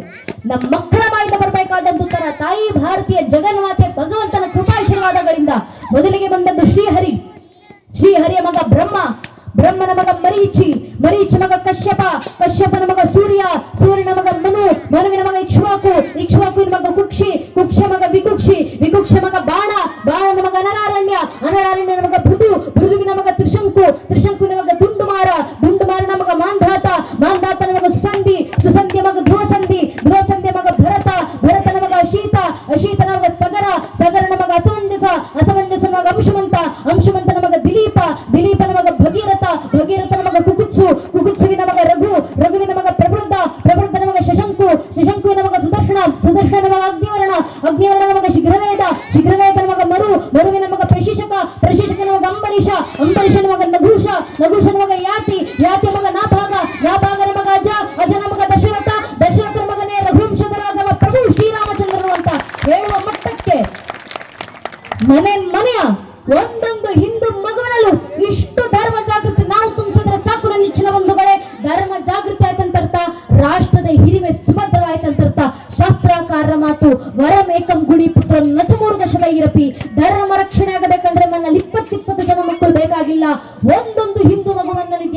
ಒಂದೊಂದು ಹಿಂದೂ ಮಗುವಿಗೆ ಧರ್ಮ ಸಂಸ್ಕಾರ ಕೊಟ್ಟು ನೈಜ ಹಿಂದೂ ಅಂತ ಬೆಳೆಸಿ ಸಾಕು, ಒಂದು ಮಗುವಿಂದ ಇಡೀ ಧರ್ಮ ರಕ್ಷಣೆ ಆಗುತ್ತೆ ಅಂತ ಒಂದೊಂದು ಮಕ್ಕಳು ಮನಲ್ಲಿದ್ದಾರೆ. ಆ ಮಕ್ಕಳಿಗೆ ಧರ್ಮ ಬೋಧನೆ ಮಾಡೋಣ. ನಮ್ಮ ಕೈಲಾಗುವಂತ ಕೆಲಸ. ನಿಮಗೆ ಮಾತಾಡ್ಲಿಕ್ಕಾಗುತ್ತೆ ದಯವಿಟ್ಟು ಮಾತಾಡಿ, ಮನೆ ಮಕ್ಕಳ ಜೊತೆ ಮಾತಾಡಿ, ಕುಟುಂಬಸ್ಥರ ಜೊತೆ ಮಾತಾಡಿ, ಮನೆಯವ್ರ ಜೊತೆ ಮಾತಾಡಿ, ಧರ್ಮ ಜಾಗೃತಿ ಮೂಡಿಸಿ. ಹಾಡ್ಲಿಕ್ಕಾಗುತ್ತೆ ದೇಶಭಕ್ತಿ ಗೀತೆಗಳನ್ನು ಹಾಡಿ, ಭಕ್ತಿ ಗೀತೆಗಳನ್ನು ಹಾಡಿ, ಶ್ಲೋಕ ಮಂತ್ರ ಭಜನೆಗಳನ್ನ ಹೇಳಿ ಧರ್ಮ ಜಾಗೃತಿ ಮೂಡಿಸಿ. ಬರಲಿಕ್ಕಾಗುತ್ತ ನೈಜ ಇತಿಹಾಸ ದಾಖಲಿಸಿ ಬರೆದು ಧರ್ಮ ಜಾಗೃತಿ ಮೂಡಿಸಿ. ಸಭೆ ಕೊಡ್ಲಿಕ್ಕಾಗುತ್ತ ಬನ್ನಿ ಧಾರ್ಮಿಕ ಸಭೆಗಳಲ್ಲಿ ಕೂರಿ ಇಲ್ಲಿ ಕೂತು ಧರ್ಮ ಜಾಗೃತಿಯನ್ನು ಮೂಡಿಸಿ. ಶ್ರಮ ಹಾಕ್ಲಿಕ್ಕಾಗುತ್ತ ಕಾರ್ಯಕರ್ತರ ಜೊತೆ ಕೈ ಜೋಡಿಸಿ ಧರ್ಮದ ಕೆಲಸಕ್ಕೆ ಶ್ರಮ ಹಾಕಿ ಧರ್ಮ ಜಾಗೃತಿ ಮೂಡಿಸಿ. ಹಣ ಕೊಡ್ಲಿಕ್ಕಾಗುತ್ತ ಊರಿನ ದೇವಸ್ಥಾನ ಮಠ ಮಂದಿರಗಳಿಗೆ ಆರ್ಥಿಕ ಸಹಾಯವನ್ನ ಮಾಡಿ ಧರ್ಮ ಜಾಗೃತಿ ಮೂಡಿಸಿ. ಅದು ಆಗ್ಲಿಲ್ಲ ಅಂದ್ರೂ ಪರವಾಗಿಲ್ಲ, ಒಂದು ಜೈಕಾರ ದೇಶ ಧರ್ಮದ ಪರವಾಗಿ ಹಾಕ್ಲಿಕ್ಕಾಗುತ್ತಾ? ದೇಶ ಧರ್ಮದ ಪರವಾಗಿ ಒಂದು ಜಯಘೋಷ ಹಾಕಿ ಧರ್ಮ ಜಾಗೃತಿ ಮೂಡಿಸಿ. ಅದು ಆಗ್ಲಿಲ್ಲ ಅಂದ್ರೂ ಪರವಾಗಿಲ್ಲ, ಯಾರಾದ್ರೂ ನಿಂತು ದೇಶ ಧರ್ಮದ ಪರವಾಗಿ ಜೈಕಾರ ಹಾಕ್ತಿದ್ರೆ ಅವರ ಪಕ್ಕದಲ್ಲಿ ನಿಂತ್ಕೊಂಡು ಕೈ ಎತ್ತೋಣ ಸಾಕು. ನಾವು ದೇಶ ಧರ್ಮಕ್ಕೆ ಕೊಡುವಂತ ಕೊಡುಗೆ ಇಷ್ಟೇ. ಇಷ್ಟನ್ನು ಒಬ್ಬೊಬ್ಬ ಹಿಂದೂ ಮಾಡಿದ್ರೆ ಸಾಕು, ಧರ್ಮ ಜಾಗೃತಿ ತನ್ನಿಂತಾನೇ ಆಗುತ್ತೆ. ಆ ಜವಾಬ್ದಾರಿ ನಾವೆಲ್ಲ ಹಿಂದೂ ಬಾಂಧವರು ಸಂಘಟಿತರಾಗಿ ಪಾಲಿಸೋಣ. ಧರ್ಮ ದೇಶ ಜಾಗೃತಿಗೆ ನಮ್ಮ ಕೈಲಾಗುವಂತ ಸೇವೆಯನ್ನ ಕೊಡುಗೆಯಾಗಿ ನೀಡೋಣ ಅಂತ ತಮ್ಮಲ್ಲಿ ಕೇಳ್ಕೊಳ್ತಾ, ನಂಗೆ 2 ಮಾತುಗಳನ್ನು ಆಡ್ಲಿಕ್ಕೆ ಅವಕಾಶ ಮಾಡಿಕೊಟ್ಟಿರುವಂತಹ ಸಮಿತಿಯ ಸಂಘಟನೆ ಎಲ್ಲ ಹಿರಿಯರಿಗೆ, ಗ್ರಾಮದ ಹಿರಿಯರಿಗೆ, ವಿಶೇಷವಾಗಿ ನಮ್ಮ ಕಾರ್ಯಕರ್ತ ಅಣ್ಣಂದರಿಗೆ, ಊರಿನಲ್ಲಿ ಒಂದು ಧಾರ್ಮಿಕ ಸಭೆ ಆಯೋಜನೆ ಮಾಡ್ಬೇಕಂದ್ರೆ ವಾರಗಟ್ಲೆ ತಿಂಗಳಗಟ್ಲೆ ಮನೆ ಬಿಟ್ಟು ಊಟ ಬಿಟ್ಟು ನಿದ್ದೆಗಿಟ್ಟು ಅವ್ರಿಗೇನ್ ಮನೇಲಿ ಕೆಲಸ ಇಲ್ಲ ಅಂತಲ್ಲ. ಮನೆಯಲ್ಲಿ 108 ಕೆಲಸ ಇದ್ರು ಮನೆ ಕೆಲಸ ಆಮೇಲೆ ಮೊದಲು ಧರ್ಮದ ಕೆಲಸ, ದೇಶದ ಕೆಲಸ, ಊರಿನ ಜನರ ಜಾಗೃತಿ ಕೆಲಸ ಆಗ್ಬೇಕಂತ ವೈಯಕ್ತಿಕ ಕೆಲಸ ಬದಿಗಿಟ್ಟು ಬಂದು ಧರ್ಮದ ಕೆಲಸ ಮಾಡ್ತಿರ್ತಾರೆ. ಮಧ್ಯರಾತ್ರಿ 12 ಬೆಳಗಿನ ಜಾವ 2, 6 ಗಂಟೆವರೆಗೂ ಊರು ತುಂಬಾ ಕೇಸರಿ ತೋರಣ, ಬಂಟಿಂಗ್ಸ್, ಬ್ಯಾನರ್ಗಳನ್ನು ಕಟ್ಕೊಂಡು ನಿಂತಿರ್ತಾರೆ. ತಮ್ಮ ಮನೆಯ 1000 ಸಮಸ್ಯೆ ಬಂದ್ರು ಕೂಡ ಇನ್ನೊಬ್ಬರ ಮನೆ ಮುಂದೆ ನಿಲ್ಲಿಕ್ ಹೋಗಿರೋದಿಲ್ಲ ನಮ್ಮ ಕಾರ್ಯಕರ್ತ ಅಣ್ಣಿಂದರು. ಸ್ವಾಭಿಮಾನ ಅಂತದ್ದು. ಆದ್ರೆ ಧರ್ಮದ ಸಭೆ ಅಂತ ಬಂದಾಗ ಪ್ರತಿಯೊಬ್ಬ ಹಿಂದುವಿನ ಮನೆಗಳ ಮುಂದೆ ಬಂದು ನಿಂತು ಕೇಳಿರ್ತಾರೆ, ಅಣ್ಣ ಧರ್ಮದ ಕೆಲಸ ಮಾಡ್ತಿದ್ದೀವಿ, ನಿಮ್ ಕೈಲಾಗುವಂತ ಸಹಕಾರ ಮಾಡಿ. ನೀವು ಏನ ಮಾಡ್ಲಿಕ್ಕಾಗಿಲ್ಲ ಪರವಾಗಿಲ್ಲ, ಕಾರ್ಯಕ್ರಮದಲ್ಲಿ ಬಂದು ಕೂರಿ ಸಾಕು, ಮನೆ ಮಕ್ಕಳ ಸಂಸ್ಕಾರ ತುಂಬಿಸಿ, ಧರ್ಮ ಜಾಗೃತಿ ಮನಲ್ಲಿ ಮೂಡಿಸಿ ಅಂತ ಬಂದು ಕೇಳ್ಕೊಂಡಿರ್ತಾರಲ್ಲ ಮನೆಗಳ ಹತ್ರ. ಅಷ್ಟು ಕೆಲಸ ಮಾಡುವಂತ ನಮ್ಮ ಕಾರ್ಯಕರ್ತ ಅಣ್ಣಂದಿರು ನಿಸ್ವಾರ್ಥವಾಗಿ ಕೆಲಸ ಮಾಡ್ತಿರ್ತಾರೆ. ಆ ನಿಸ್ವಾರ್ಥದ ಕೆಲಸದಲ್ಲಿ ಛತ್ರಪತಿ ಶಿವಾಜಿ ಮಹಾರಾಜರು ಹಾಕಿಕೊಟ್ಟಂತ ಆದರ್ಶ ಅದು ನಮಗೆ. ಈ ಧರ್ಮದ ಕೆಲಸಕ್ಕೆ, ಈ ದೇಶದ ಕಾರ್ಯಕ್ಕೆ ಯಾವ ರೀತಿ ಛತ್ರಪತಿ ಶಿವಾಜಿ ಮಹಾರಾಜ್ ಎದ್ದು ಬಂದ್ರು. ಕವಿಗಳು ಹೇಳುವಂತ ಮಾತು, ಇಂದ್ರಜಿಮಿ ಜಂಬಪರ ಬಾಡವಸು ವಂಬಪರ ರಾವಣ ಸದಂಬಪರ ರಘುಕುಲ ರಾಜ ಹೇ, ಪೈನಬಾನಿ ಬಾಹಪರ ಶಂಭರತಿ ರಾಹಪರ ಜೋಶಾಸ್ತ್ರ ಬಾಹಪರ ರಾಮ್ ದ್ವಿಜರಾಜ ಹೇ, ದಾವಾ ಧ್ರುವದಂಡ ಪರ ಚೀತಾ ಮೃಗಜುಂಡ ಪರ ಭೂಷಣ ವಿತುಂಡ ಪರ ಜಯಸೆ ಮೃಗರಾಜ ಹೇ, ತೇಜಿತ ವಂಶ ಪರ ಕನ್ನಹೀನ ಕಂಶ ಪರ ತ್ಯೋ ಮಲೆಚ್ಛ ವಂಶ ಪರ ಶೇರ್ ಶಿವರಾಜ ಅಂತ ಕವಿಗಳು ಬರೆದು ವರ್ಣಿಸ್ತಾರಲ್ಲ. ಆ ರೀತಿ ಧರ್ಮದ ಸಂರಕ್ಷಣೆಗೋಸ್ಕರ ಆ ಶಿವನಿರಿ ಕೋಟೆಗಳ ಶಿವಾಂಶ ಸಂಭೂತರಾಗಿ ಬಂದಂತ ಛತ್ರಪತಿ ಶಿವಾಜಿ ಮಹಾರಾಜರು ಮಾಡಿದ್ದು ಸಂಘಟನೆ ಕಾರ್ಯ. ಆ ಸಂಘಟನೆ ಕಾರ್ಯದಿಂದ ಎದ್ದು ಬಂದಂತ ವೀರರು ಹಿಂದೂ ಸ್ವರಾಜ್ಯ ಸಾಮ್ರಾಜ್ಯ ಸಂಸ್ಥಾಪನೆಯನ್ನು ಮಾಡುದು. ಆ ರೀತಿ ಸಂಘಟನೆ ಕಾರ್ಯವನ್ನು ನಮ್ಮ ಕಾರ್ಯಕರ್ತ ಅಣ್ಣಂದರು ಮಾಡ್ತಿದ್ದಾರೆ. ಅಂದು ಛತ್ರಪತಿ ಶಿವಾಜಿ ಮಹಾರಾಜ ಸಂಘಟನೆ ಮಾಡಿದಂತ ಸೇನೆ 25 kg ಖಡ್ಗವನ್ನು ಹೊತ್ತು ಹೋರಾಟ ಮಾಡ್ತಿದ್ದಂತವರು ಏಸಾಜಿ. 200 ಜನ ಹಿಂದೂ ವೀರನ ಕರ್ಕೊಂಡೋಗಿ 30,000 ಜನ ಮೊಘಲ್ ಸೇನೆಯನ್ನು ಸಂಹಾರ ಮಾಡಿ ಬರ್ತಿದ್ದಂತವರು ರಾಮ್ಜಿ. 3,000 ಜನ ಮೊಘಲರ ಸೇನೆ ವಿರುದ್ಧ ಏಕಾಂಗಿಯಾಗಿ ನಿಂತು ಹೋರಾಟ ಮಾಡ್ತಿದ್ದಂತವರು ಬಾಜಿ. ಮೊಘಲರ ಮನೆಯೊಳಗೆ ಕೂತ್ಕೊಂಡು ಗೋಳಾಚರಣೆಯನ್ನು ಮಾಡ್ತಿದ್ದಂತವರು ಬಹಿರ್ಜಿ. ಮೊಘಲರ ಸಾಮ್ರಾಜ್ಯಕ್ಕೆ ನುಕ್ಕಿ ಸಮರ್ಪಣಾಕಿಯನ್ನು ಏರಿಸಿ ಬರ್ತಿದ್ದಂತವರು ಧನಾಜಿ. ಒಂದು ಕೈ ಕತ್ತರಿಸಿ ಹೋದರೂ ಯುದ್ಧ ನಿಲ್ಲಿಸದೆ ಸತ್ತ ನಂತರ ಯುದ್ಧವನ್ನು ಗೆದ್ದಂತವರು ತಾನಾಜಿ. ಅಫ್ಜಲ್ ಖಾನ್ ಕತ್ತರಿಸಿ ತರ್ತಿದ್ದಂತವರು ಶಂಭಾಜಿ ಕಾವ್ಜಿ. ಸಿಂಹದ ಜೊತೆ ಸೆಣಸಾಡಿ ಕಿತ್ತು ಬರ್ತಿದ್ದಂತವರು ಶಂಭಾಜಿ. ಇವರೆಲ್ಲರನ್ನು ಸೇರಿಸಿಕೊಂಡು ಹಿಂದೂ ಸ್ವರಾಜ್ಯ ಸಾಮ್ರಾಜ್ಯ ಸಂಸ್ಥಾಪನೆ ಕೆಲಸವನ್ನು ನನಸಾಗಿಸಿದಂತವರು ಛತ್ರಪತಿ ಶಿವಾಜಿ. ಶಿವಾಜಿ ಮಹಾರಾಜರು ಹಾಕಿಕೊಟ್ಟಂತ ಆದರ್ಶ ನಮಗೂ ಅಣ್ಣ ಅವರು ಕೊಟ್ಟಂತ ಚೀಟಿ. ಶಿವಾಜಿ ಮಹಾರಾಜರ ಬಗ್ಗೆ ಹೇಳಿ ಅಂತ ಸಮಯದ ಮುಂಚೆ ಹೇಳಿದ್ರೆ ನಾನು ಹೇಳ್ತಿದ್ದೆ.